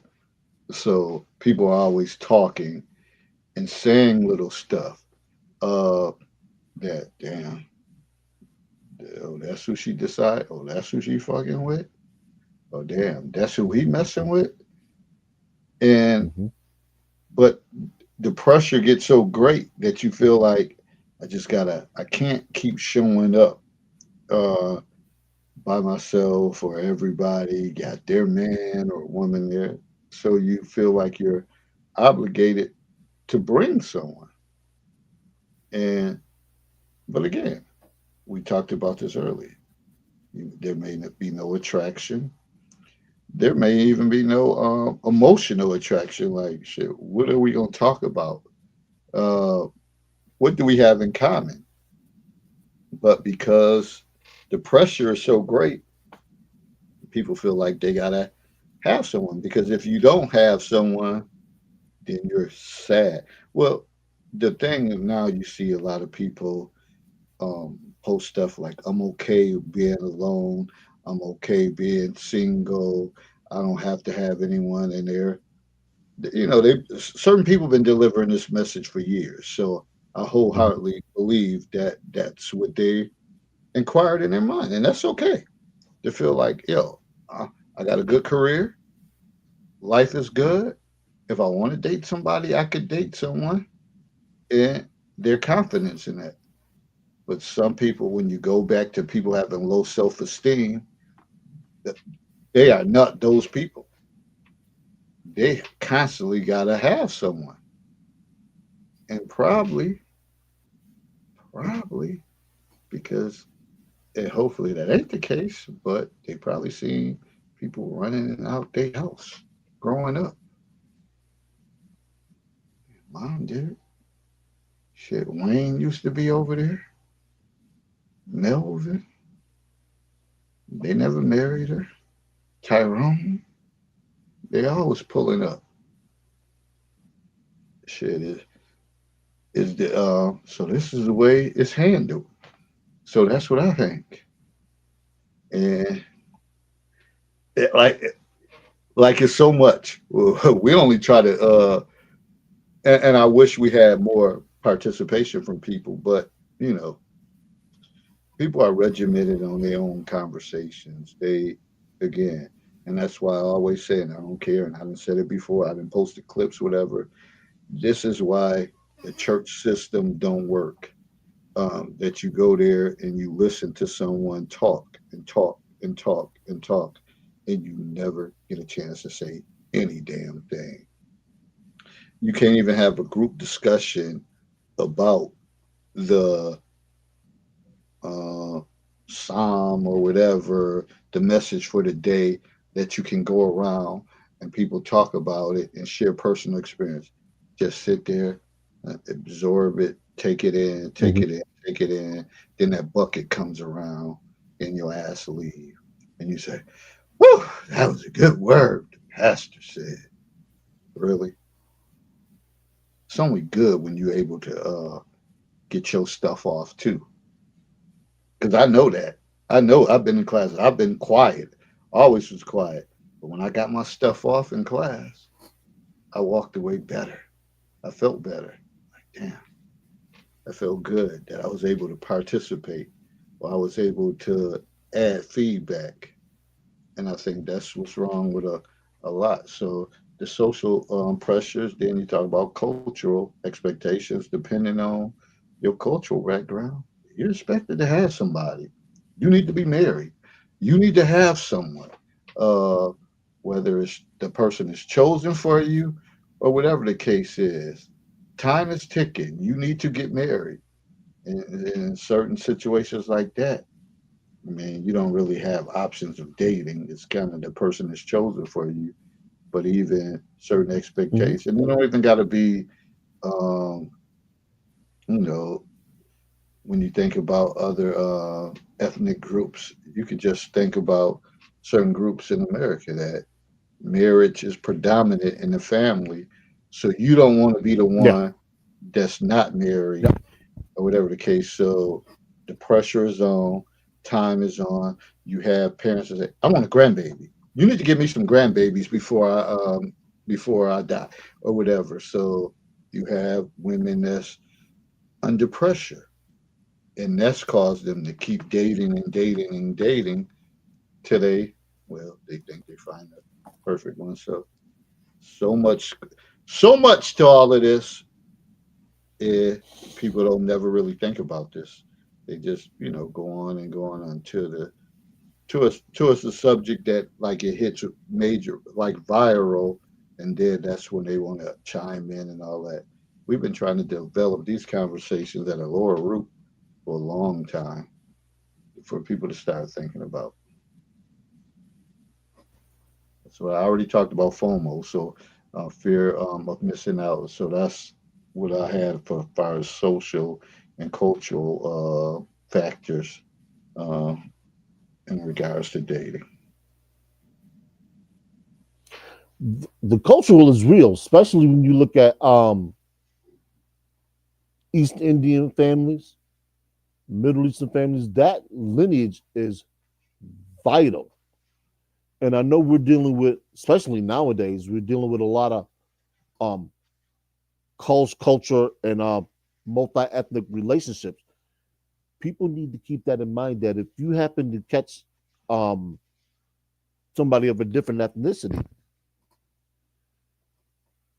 you might have to change up the entire way you do things.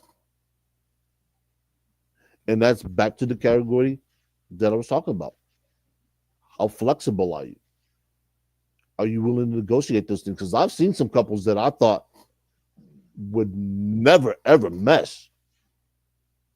I remember working security at a certain place, and when I saw who she was married to, I was floored. I was like, oh wow, you talk about a culture clash. Now I think they're divorced.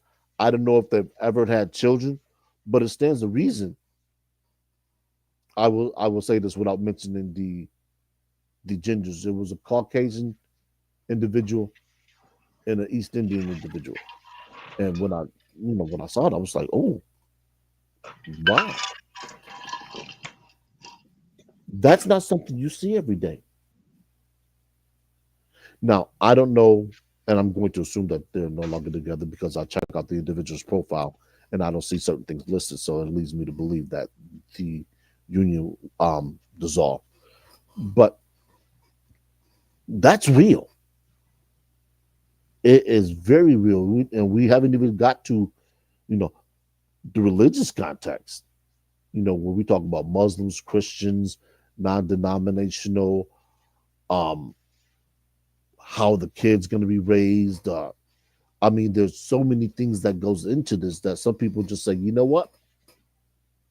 Nah, I'm just going to be out here trying to catch one, so I'm not alone. And understand, people, there's a difference between being lonely and alone. Okay, some people don't make the distinction. Some people think they're one and the same. I'm alone in this house. Two cats. Although I had to put my boy upstairs, he's probably not liking it. I'm alone in this house, but I'm not lonely in the world. Now, that doesn't mean I'm running women in and out of here left and right, right and left, and I'm putting my needle in a different groove every night because I don't get down like that. I don't need to.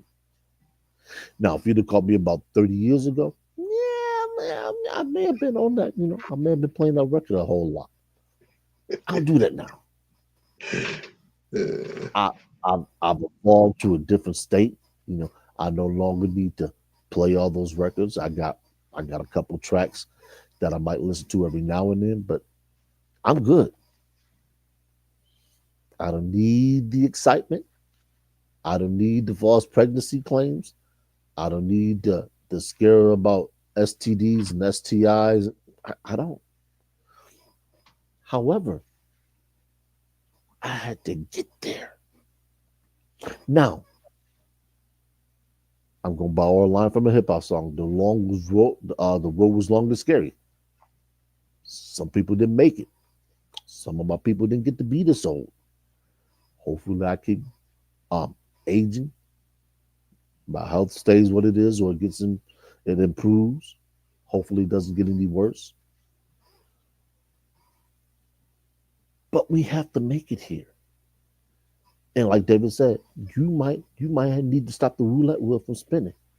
And the only way you can stop the roulette wheel from spinning is you leave the casino. Because that roulette wheel is there to make money. What's the lyrics? Ain't a damn thing funny in this land of milk and honey. It keeps turning. It keeps turning. It's looking for people to get on there, grind you up, spit you out. You don't have to partake in it like that. If the music stops and you find yourself unpartnered, unpaired, go sit down in the seat, reflect, genuflect, and say, you know what? What do I want?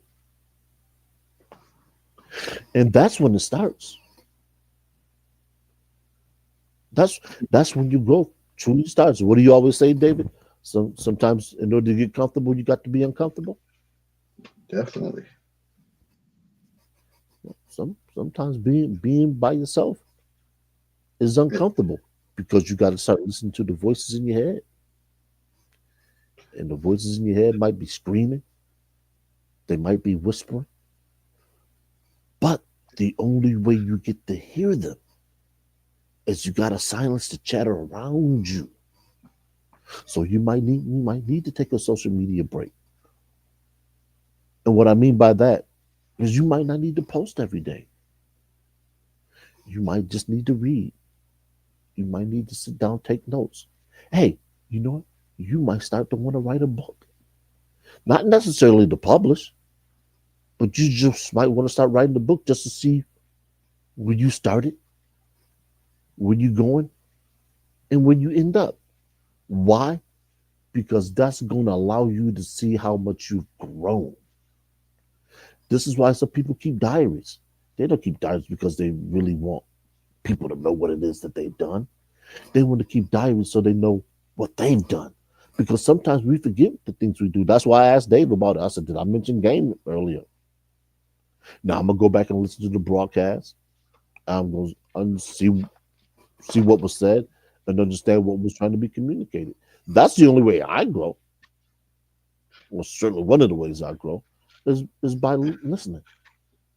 it's, But there's it's, sometimes some people taking out of time. Go ahead. no, and speaking of that, like you said, so, we talked about earlier, sometimes you got to disappear. Sometimes you come back. Sometimes it might be cookout, summertime, somebody graduated, you got invited, you come through. You didn't Mm-hmm. disappear for about 6 months, year, and now you got different options because you got, it might be. See, and sometimes you got to pick and choose your environment you go into. Sometimes you got to be something different. Sometimes you got to know, like, it's going to be different people there. If it's the same old raggedy ass bar, you're going to get the same old raggedy ass people because only way clean cut new people going to go to the raggedy ass spot if some raggedy ass person took them to that spot. Yeah. Eh, but sometimes you got to pick and choose your environment, which is key. And that environment might bring call somebody from out of town that might be there, depending on the function. It could be a graduation thing. It can be a monumental birthday, somebody's 40th, 50th birthday, and you meet somebody and you're like, damn, like he was vibing, like he seemed like he all right. And like, he's willing to travel, said he can come up here. He's doing this whole thing. He invites you up, pay for you to come in. Now you're doing something different and you didn't met someone different. But the reason why, because you probably stepped out with confidence Mm-hmm. and you felt good about yourself and that person, because whether you know it or not, people could pick up like, yeah, that person, they struggling with their self-esteem or it's just like body language that we always talk about. 55, 38, 7. That body language, 55% could tell it all. Uh, the no eye contact, the way tap, the way your movements and all that stuff, so people can pick up on that. Eh, they'll know your confidence level. But you come out and you like, shit, I'm back, and them hips swaying, you looking good. and you confident, that's gonna make somebody like, yo, cuz, who's that? Who's your friend over there? Oh, that's such and such. Yeah. Oh, is she married? Nah. Find a way for that me and her can connect, whatever. I don't want to go step to her. All right, I got you. I got you. And shit, the rest is history. So, Yeah. and I know you had mentioned something about uh, the next time I'm looking at personal growth and learning. You Hmm. learn from your dating experiences. Yeah. Oh yeah. Sometimes like, damn, oh man, this person did was argue, or man, maybe I went out too much, or you did this or that. Maybe I need to try to change up because that person was good. We were all right, but it was things that I just never gave up. But I probably lost one. Uh, so you learn from that and you try to go about doing things differently, or you might be open to different things. They may say, hey, Hmm. let's just go to the amusement park. We ain't got to get on the rides. Yeah. We just want to ride, walk around, play a few games, engage, have a drink or so, get some cotton candy or something, and just have fun. We'll get on something That's basic and just do something mhm. simple. Hold hands and just walk through and kind of observe people. Something small. Not saying I ever did that. I don't know. I might have. But You know what the funny thing about that is I I don't want to give away too much, but I've done something like that out of town. mhm. You know, me and this other individual, we went to take in some events, shall we say, public events, and we stopped off at a zoo. Had a magnificent time. Matter of fact, that weekend was grand. This is why I tell people: build, build memories, build legacies, construct bridges. We talked about that earlier. You know, if if the individual that you done things with in the situation just went his way, that's cool. You don't every relationship that ends does not have to end badly. I want y'all to understand that, okay? Every situation that you have, whether it was predicated on you two getting together, going out enjoying each other's company, and that night you do some record playing, and if the record stops playing, that's cool. Look back and say, you know what? While the record played, it was phenomenal. Well, but every record comes to an end, and if there's not another record to put on behind it, you say, okay, cool. But don't let the memories fade. That person might have ended a relationship, might be getting divorced. You say, hey, look, I know things are fucked up for you. Come on out. Let's go take a walk in the park like old times. You don't have to do anything. Fellas, understand. Listen to what I'm telling you. You don't have to do anything. Sometimes your job as a man is just to be there. Why? Because that pardon me, that might be all that is required. Sometimes we don't realize that our masculine presence alone is more than enough to fill the void that a female needs. It doesn't always have to be physical. I mean, you don't always have to put your needle in the goddamn groove. And I know that's hard for some of us to understand because that's how we're wired. And I'm not telling you you're wrong for thinking like that. I'm just telling you, hold off on it. And if you feel you need to do that, then don't choose the female that's wounded because all you're gonna do is make that wound worse. And then we wonder why we have men that say, "Oh, you damaged goods." Yeah, she might be. And there's no rule that say a person can't be damaged goods. But I would tell you, your job as a man, and this is coming from your Uncle Ron, is not to make the wound worse. I'm not saying you got to heal her. I'm just saying don't make it worse. You wouldn't throw gasoline on the fire, would you? Or why? Because it make it worse. Some of your fellas, you'll find a wounded individual, you say, shit, I don't care. What do I care if she continues down that road? I just want to get in, get on, get out with life. I'm sorry, get on, get in, get out with life. That's selfish. And I'm not saying there aren't times you need to be selfish, but I'm just saying that's not one of the times you want to be selfish. Same thing with your ladies. If you find yourself in a situation where despair is taking hold,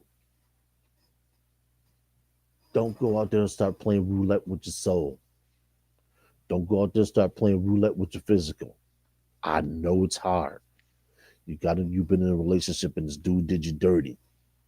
You messing around with multiple females, and uh, from what the big bad wolf told me, he been in a situation like that. Grateful that the female didn't go off on a deep end. Him and that female still have a good rapport. But there's some guys out there who, for better or for worse, who, for all intents and purposes, are good guys. They made a bad decision. So don't let that bad decision derail you, especially if you've been a female who's been on the up and up, because there's some truth to that is that um you can't make a bad girl good, but once a good girl's gone bad, she's gone forever. Don't allow that to destroy who you are here, and here spiritually, because that's where a lot of us derive our essence from. We derive our essence from things that we don't see and we don't quite understand. So it's like being a kid and you ask, well, what does it mean to be spiritually grounded? And most adults can't answer that question. Why? Because most adults don't know. Most adults will not be able to tell you what it means to be spiritually grounded. Some will talk to you about religion, God. Some will talk to you about things that are unseen. For me, spiritually grounded means that for me, no matter what happens, good, bad, or indifferent, I have my feet planted on the ground so that my principles, although nobody else sees them, they guide me. They keep me upright. They keep me moving forward. They keep me from doing things that if I wasn't spiritually grounded, I would probably engage in. That's just Uncle Ron's definition. I'm not saying you have to adapt it. I'm not saying you got to like it. I would just hope that you understand it. Uh, and so when you think about all that, it probably leads to self-discovery. One of the things. Sometimes dating and relationships help you learn about yourself. Mhm. Sometimes when things end a certain way, uh, you might blame the one person, but then you dated two or three people after that, you may realize, like, damn, is it me? What Mhm. am I doing That is wrong? a question. And then you start to discover yourself and you say, man, maybe I am too judgmental. Well, we all judge. So again, one of them slogans that people say, don't judge me, that people got caught on, you're going to always be judged. No matter what, Yeah. no matter what you do, you're going to be judged. But you know, you start thinking that, and you're gonna be judged. So you have to start discovering, like, damn, like really, what did you do? What did you do wrong? Where could I go from here? What could I do different? And that's when, you know, growth occur, because you might be feeling uncomfortable. Like, damn, I had three or four people. They seemed pretty decent, but did I mess it up? But again, you we've talked about that word often, ownership. You have to be able to take that and accountability and say, yeah, I'm probably going down the same rabbit hole with each individual. Shout out to Dr. Nuki. Said, all depends if the person is sent from God, your inner spirit. Yeah, that, you know, that's a whole, you know, whole nother level of thinking. And, you know, people say that somebody is sent from God, but, you know, that's kind of wishy washy, because that could be for that time being, you know, Mm-hmm. honeymoon stages and stuff like that. And then certain situations could end up being shit, like terror horror, like, damn, I didn't see this coming. So you just sometimes you just gotta fall back and just kind of see how things play out, because that same person that you thought was sent from God could be shit, the devil in disguise. But or it could work out that that is that person. So again, that's why relationship roulette. You just don't know. You don't know. The only thing you are responsible, the only thing you control is how you handle and conduct yourself and your mannerism. So that's one of the things. And then some people date because they build, continue to date because they build resilience. They've been through it all. They've seen it all. They've Mm-hmm. been through abusive relationships, physically, uh, emotionally. So they're not afraid to give a crack at it again. Because again, when you go back to the emotional or psychological, they still a hopeless romantic. That they still feel that that one Yeah. person, as you say, Nuki, may be sent from God, and this time they're gonna get it right. But and you know, the game of life, you got to be in it to win it. So they're always in it Yeah. Yeah. to try to win it, and that just depends on the individual. And you see a lot of people say, I ain't messing with this. I ain't thinking about the dating pool is, I don't know, what's the saying they say about the dating pool? And they always show images of a filthy, nasty ass Yeah. pool, whatever, like it's so you have some people that say, I'm not even worried about the dating pool. If it happens, it happens. If well, you know, I'm gonna work on being a better me, and then whenever I decide to step back out there, I'm gonna be new and improved. So you know, that's that. And then there's other factors: lack of clarity. Simply, some people don't know what the fuck they want. Excuse my language. They don't know what they want in a relationship. Have no idea or whatever. They just step out there. You know, they don't even have common man that they're interest in, and they just date for, I guess, opportunities or whatever Yeah. happened, or hookups. Girl, I got this friend for you. Listen, I ain't never. That's something I'm just not gonna get into. You're just not gonna bring somebody and plop them in front of me, uh, and we supposed to just vibe. Uh, Right. so when you fall for circumstances like that, when you don't really have no clarity, you don't know what you're gonna get. You don't know how it's gonna end out. So I would encourage people to try to dig and probe for more information, especially when you ain't got no clarity. You don't really know what you want. Some people really don't. They just want to date to be Nuki said, "Well, Yeah. I'm experiencing it now," and I see Nuki, you in love. I like to see that you in love, Nuki. Shout out to your man, whatever, taking good care of y'all. It seems like y'all enjoying Yeah. yourself, y'all having fun Yep. and living Yep. life, whatever, and on y'all terms, and that's what it's all about, whatever. Forget the naysayers and all that Yep. stuff, whatever. Continue to be happy.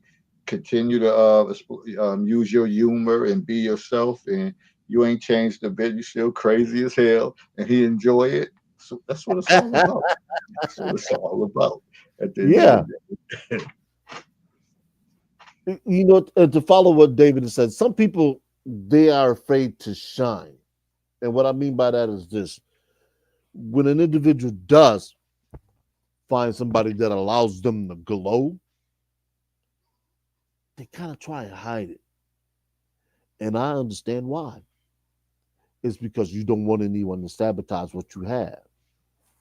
And that's understandable. This is why, we tell people sometimes you just got to lay low. Sometimes you got to keep your flow off of social media and away from those who are going to try and rob you of it is of what you have. This is why you always hear a lot of men say single women I can't even speak. Single women keep other women single. Why? Because misery loves company. They don't want you to have fun. Why? Because that means that's one less person that they have time to spend with. This is why the old folks used to say, go get you a man. And they meant that because that man is going to keep you occupied, not necessarily in bed. Y'all going to do things together. Y'all going to go places. Y'all can talk about things. Might have kids, might raise a family. All those things come into play. I know that when I'm in a relationship, I ain't got time for the noise outside. Yes, there's always going to be football on Sundays, but she knows that. And to what David said, if you because I happen to catch one, and full disclosure, I have never, ever, ever in my 50 some odd years of living have been fortunate enough to be around a female like that. Knowledgeable, definitely a fan. Go to games. Um, doesn't matter what the temperature is. Going to games, do things. It's rare that in this day and age we find that type of individual. Build a rapport with that individual. Don't let people. And to this day, like I said, full disclosure, to this day,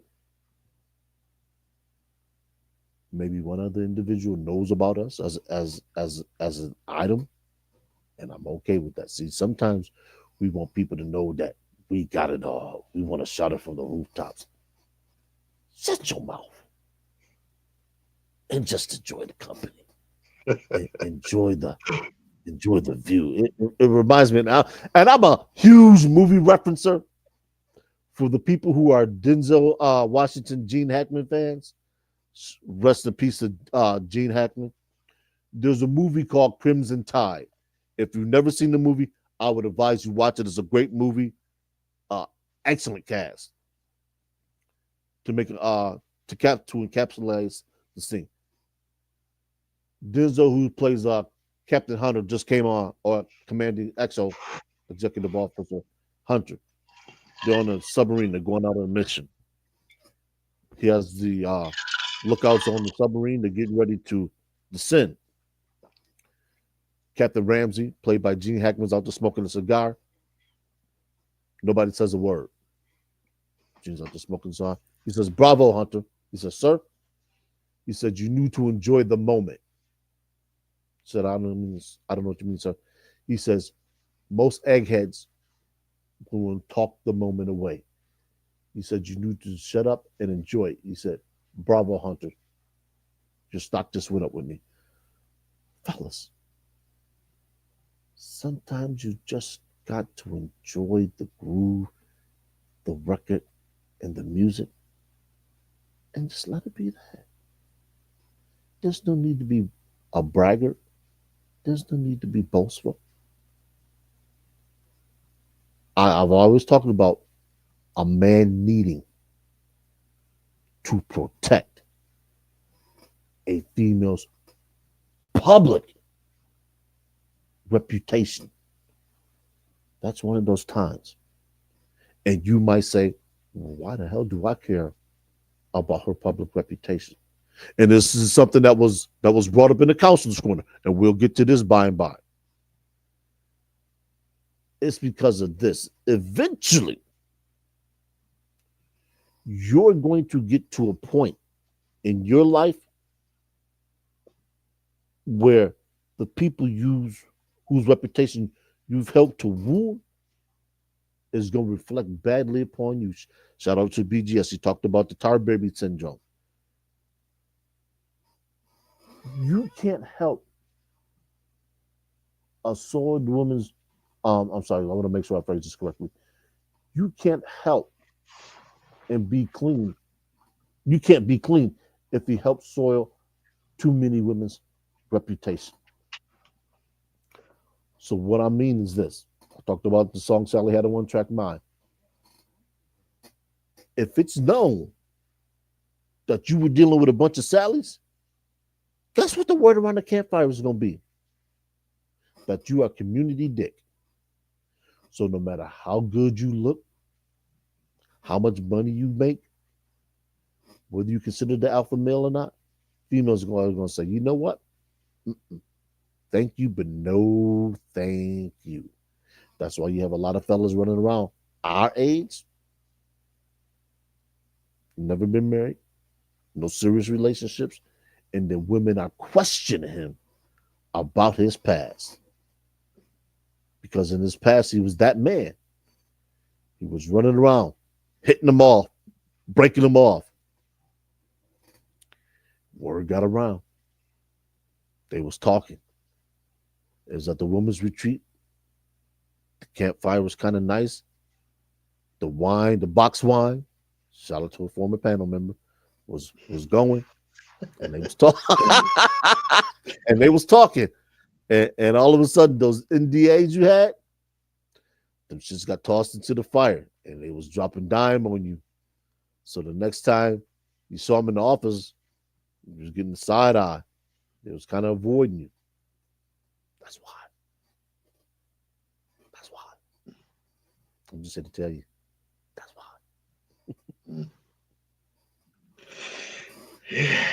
So it's so many things, and we're gonna probably get ready to wrap it up shortly. But one of the things also unrealistic expectations that many people suffer, and I know people say put it on the table and all of that stuff. I always say have fun with that individual, laugh, enjoy each other before it gets too serious, whatever. You don't start putting uh, time frames like, oh, well, anybody I'm dating, we need to be married within a year, huh? And you didn't plan out the marriage spot, what type of ring you want. You don't want to lead with that. And fellas, you don't want to lead with money and talk about what you got with this or that because that's going to cause complications. You want it to be a natural, organic situation.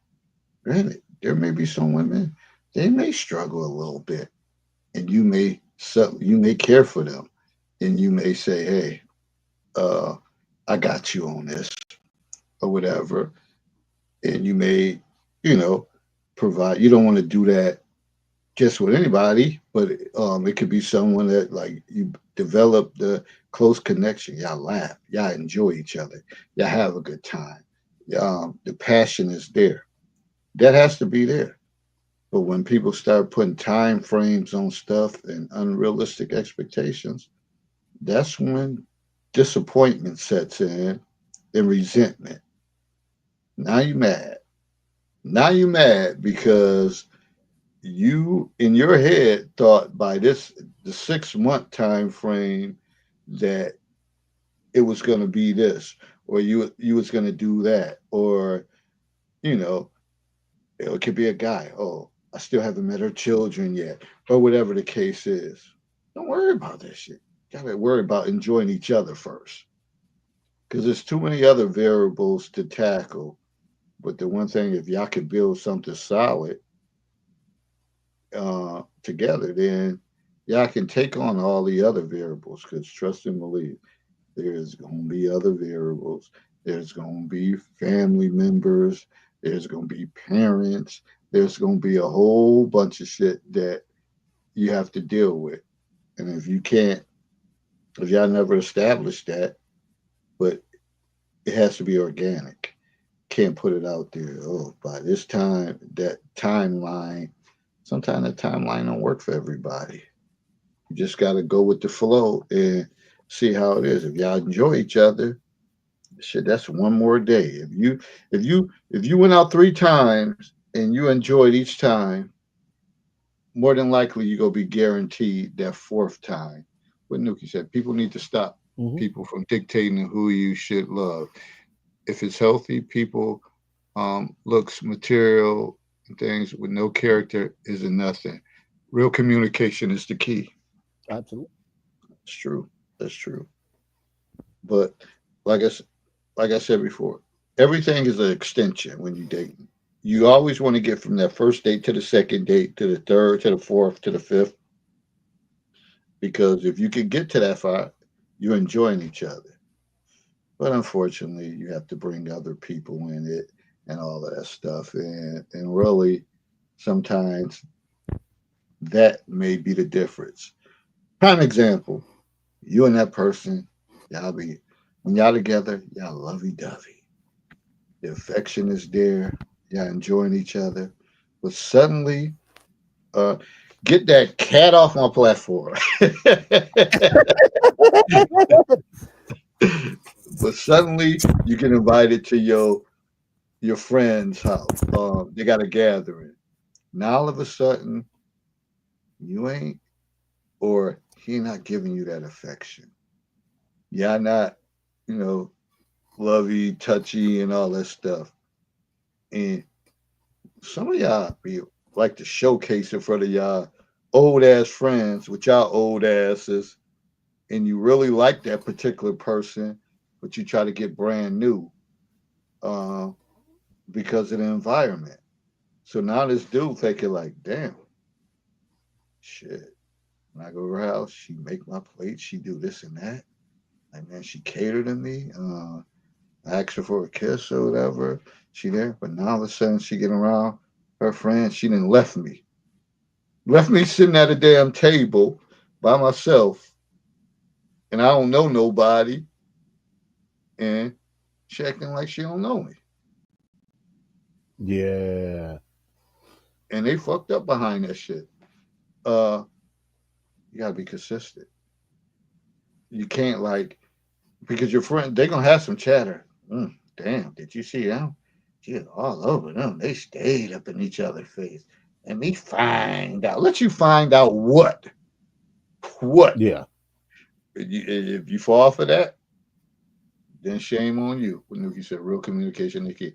I enjoyed my man. 8 months of fun in the engagement ring. It's only been 8 months. I thought you and him, Nuki, was together for like 3 years. The way y'all been having fun, but And I think it's been to real. what you just said, that's what that's what Nuki's comment actually refers to when she says people need to stop dictating who you should love. That's exactly what that comment's referencing, Dave.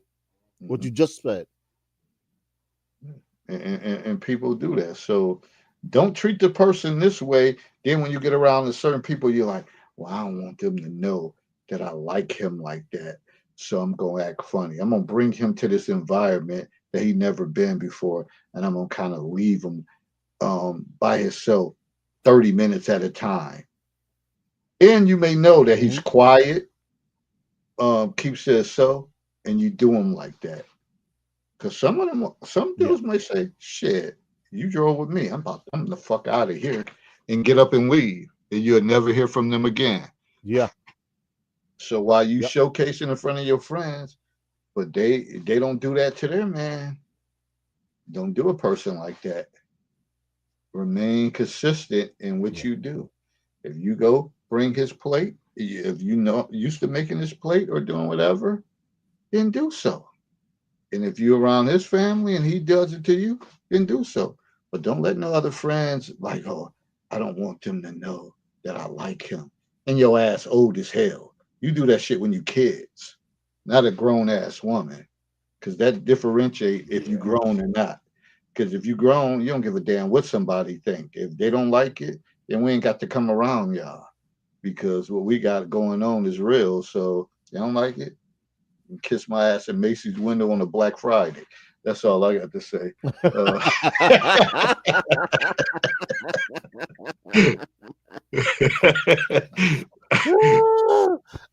I'm with you. I'm with you. That's so, and that was one of the things I was saying at the top of the show. A lot of people are afraid to use the word no, and I'm going to expound upon that. When I said that, I didn't necessarily just mean to people who are you're dealing with. I mean to your family as well. BGS had talked about in an episode. He talked about a man being served in the manner that David just illustrated. And when they get to the cookout, the females of the family was asking, "Why are you serving him like that?" Sometimes, as a woman, especially in minority families, black families, let me get that out there, black families, you got to thumb the nose at the sisterhood because the sisterhood really overall don't mean you any good. mm, Because when some shit go down and that man's been at your side while the sisterhood was running, you be a motherfucking fool to turn your back on that man who's been with you and go to your family who's never done anything for you other than tell you that that man ain't good enough for you. Meanwhile, they run around here with multiple kids. Shout out to Kevin Samuels, and they ain't man around. Don't do that to yourself. Don't take a man who's been down for you, who's held you down, who's never questioned you, and then turn on him for your family, and your family ain't did shit for you. yeah, it's getting deep up in here. It's getting deep, and it's a lot of layers that people don't think about. Yeah, we try to put it out there because y'all just think, y'all say family first. Sometimes the family ain't the family, and that person you with becomes your family. They becomes your everything, and they there for you, and they'll fight for you, Mm-hmm. and they'll do whatever. And if you don't have the fortitude or in your heart to feel like, yo, this shit real, like they down for me. If you can't decipher that, then you probably should get out of the relationship roulette game. Be, because you definitely go, you're not gonna win. So sometimes you just gotta know. And again, things ain't gonna be peaches and cream, even with that person all the time. Y'all gonna bump heads over a lot, but you got to come to a mutual agreement and realize no matter what, when we're together, we gonna always treat each other how we treat each other when nobody's not looking. Like this is not an act. We gonna do that. We gonna have our affection. We not gonna hold back, and we just gonna be here. If the people don't like it, they stay in each other's face. Oh, get a room, whatever the case is. As my sister would say, why you mad? Why you mad? Why you mad about it? Like, shit, who grown to be mad about it? Like, you just pissed off about it. Why you mad about the situation? Who cares? Find you some business throughout the evening. Nuki said, when a person Yeah. makes you feel comfortable with your complex, bingo, love your imperfections. Jackpot. There it is. There it is. Oh, man. What else? And then one of the last things that we'll close it out: fear of giving up. Some people don't want to give up because they, as far as dating, because they feel like they have to own up. Like, damn, I'm a failure when it comes to relationships. So they still trying to hit that winning shot because they don't want somebody to one up on them.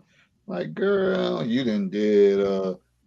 But then again, I don't know. I could say women say that, but guys is getting real catty too with shit they say, whatever. The one thing about me, uh, if I realize somebody ain't on top of their game and they down and out, I don't never try to kick them when they down. I try to build them Yeah, up, that's and I unnecessary. can crack jokes and all that stuff throughout. But I'll say to myself, hold up, like, yeah, they struggling with this.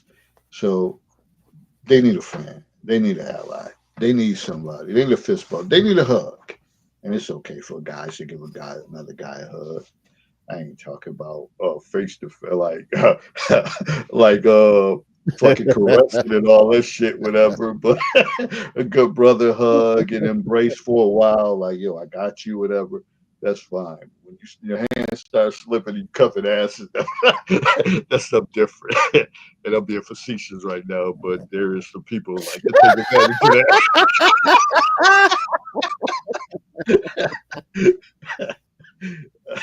Yeah, I'm being facetious right now, but it's okay. And you got to be able to adapt and know that. Like he hurting right now. It's not the time. Some of y'all don't know when it's the time. It's not the time to say Yeah, certain things. And I said, you don't got good filter. You don't got no filters. That's not appropriate. And sometimes you got to know when stuff is appropriate. And again, we always talk about KYP. You got to know your personnel. Like, yo, he jacked up right now. I know him, and it's not the time.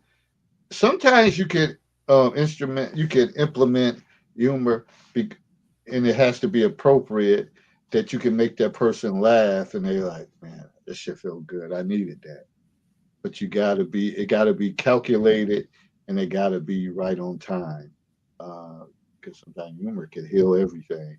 But you got to know yeah. that person, and you got to know what type of humor they accept and what they take, and that's fine. But pay attention to those type of cues because again, sometimes people just fail to give up and they gonna keep pushing and pushing and pushing. But it depends on the individuals around them. No games played, relationships. When a person makes you feel, you already said that. So that we've been talking for a while. So that just tells you how this conversation is serious. I wish people would take it more serious and think about all the different things you have to break down and have to deal with uh, to make it work. Uh, Greg, there's never a wrong time to pick on a Buffalo fan, right, Herb? I'm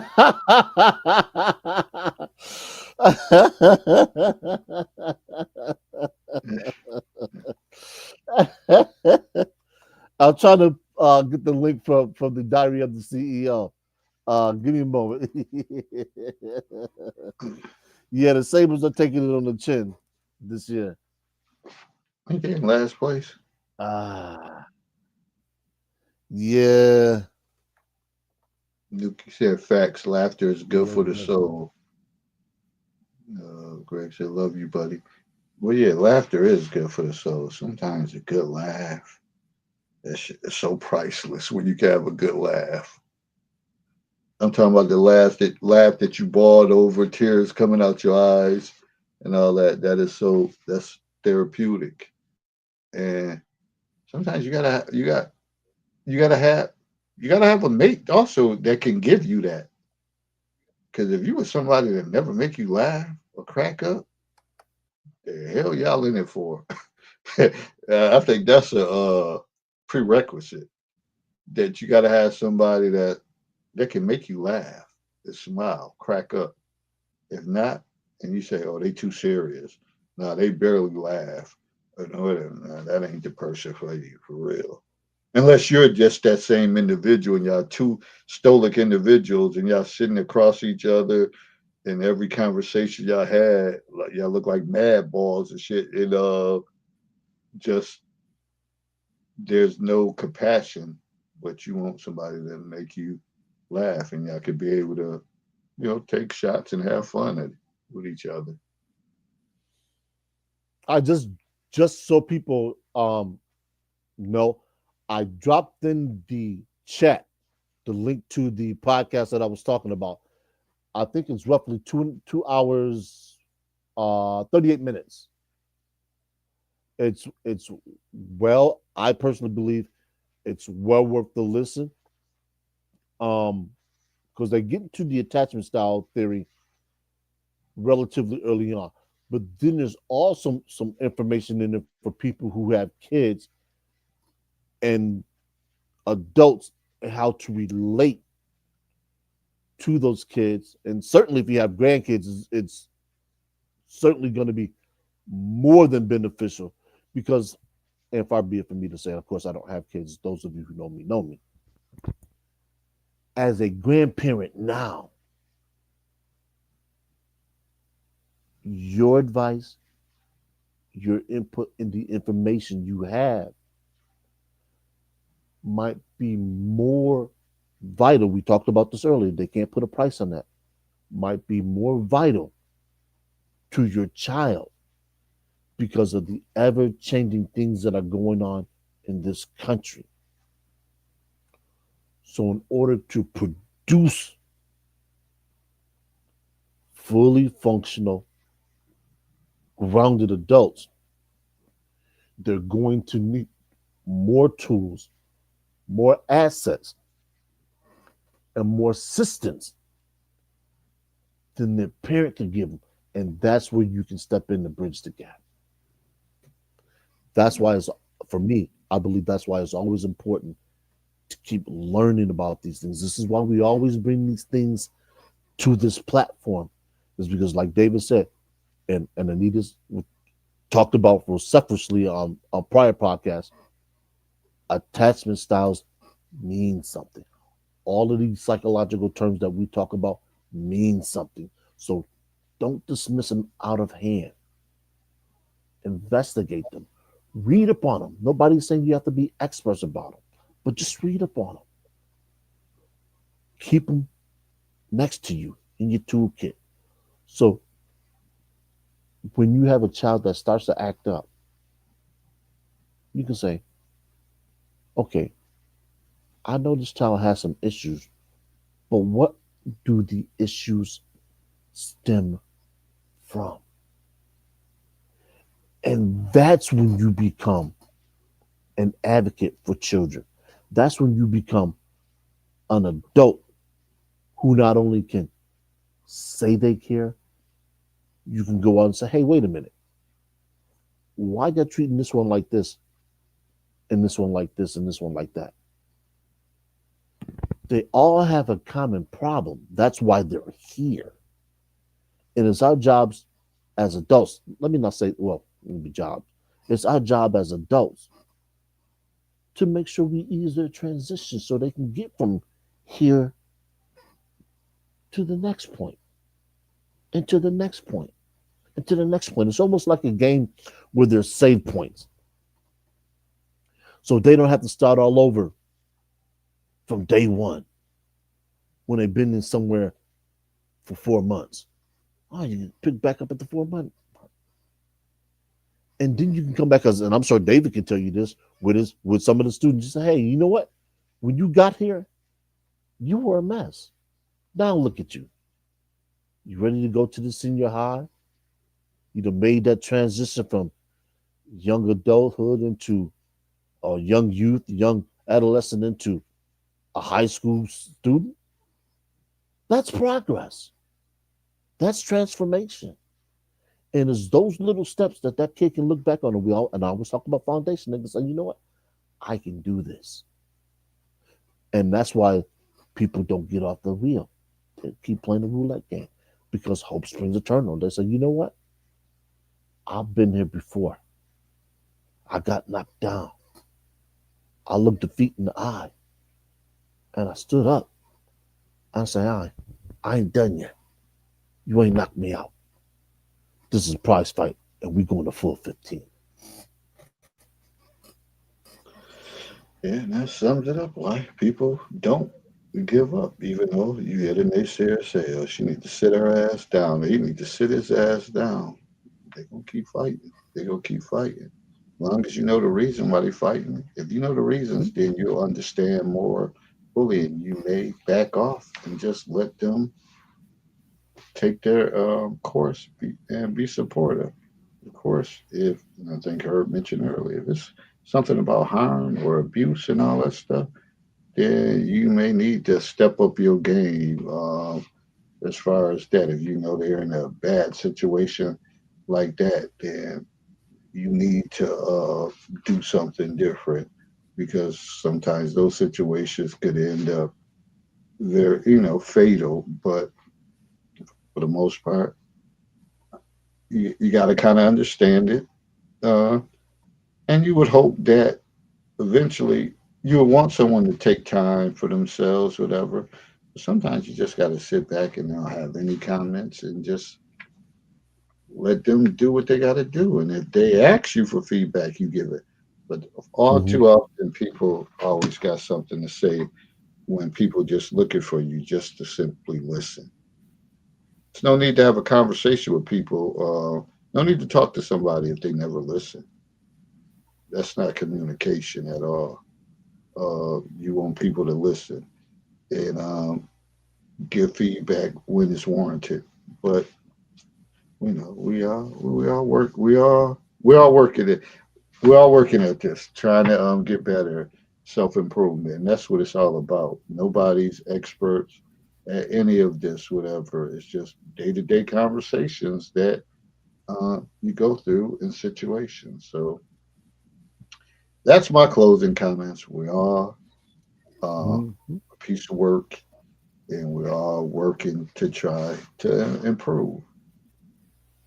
Work of art, whatever. We're just trying to get it right. That's it. What you got to close out with her. No, I believe I delivered the statement before. It's a 15 round prize fight for a lot of people, and when when those individuals get knocked down, they look defeat in the eye and say, you know what, I got some more.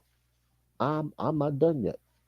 I'm not hanging up the gloves until I get me one, and when I get one, then I'm hang up the gloves. So there you have it. Nuki said, "Life is short to live miserable." It is short. Mm-hmm. It is definitely short. Yep. And we have to cherish the moments. We have to basically remember, and I just did my No Friday Foolishness about life is short. Uh, we got to realize we're the pilot. We drive our lives. We dictate that, and no one else can control that. You you're gonna have obstacles, you're gonna have red lights, you're gonna have bumps, you're gonna get flat tires, whatever. But it's up to you how you handle those obstacles. And and if you don't know how to handle them, you should seek out resources so that you can handle them, so they don't keep happening to you over and over and over again. Because we know what that definition is.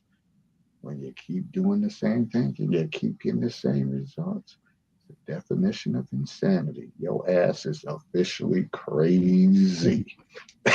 In the story, so leave it at that. And you'll hear that saying phrase often, whatever. Keep doing what you keep doing and keep getting the same results. You know what it is. Your ass is crazy. So when you say, I ain't crazy, and then somebody say, did you not do that over and over and over again? Did you just not get into the yeah, then your ass crazy. That's what it is. No arguments formed about that. Accept it, move on, and keep it moving. All right, people. All Appreciate right, man. Y'all the take care. commentary and people chiming in. It everybody enjoy the week. When is Easter? Sunday coming up. This um, Was it what is it? Oh, next Sunday. This Sunday coming up is Easter, right? I don't know. Yes. Yeah, happy Resurrection Day for everybody. You know, you want to rise up. And when you rise up, do something better. Don't rise up to do the same thing. Rise up and be better. Uh, and that's the equivalence that I can use. I know when they say Jesus and all that, the resurrection, but I look it into actual living terms that we all gotta rise. We all gotta rise and do something better on that day. And all of that Easter bunny shit and eggs and Easter honey. Yeah, I can have all that. Yeah, I can have all that on y'all, wherever that myth came from. But no matter how you celebrate it, enjoy it. If it's another time to be with friends and family and all that stuff. Enjoy and appreciate each other, and I guess stop knocking each other down and support. Just support each other. And we out on that note. NBA playoffs coming up, whatever. Another great time of the year. Look forward to it. Some real basketball. So bounce back 25. I'm gonna be bouncing back and whatever. Just gonna move forward. So everybody be safe, be well, and we'll see y'all soon. I'm out. Yeah, take We care, out. everybody. All right. Peace.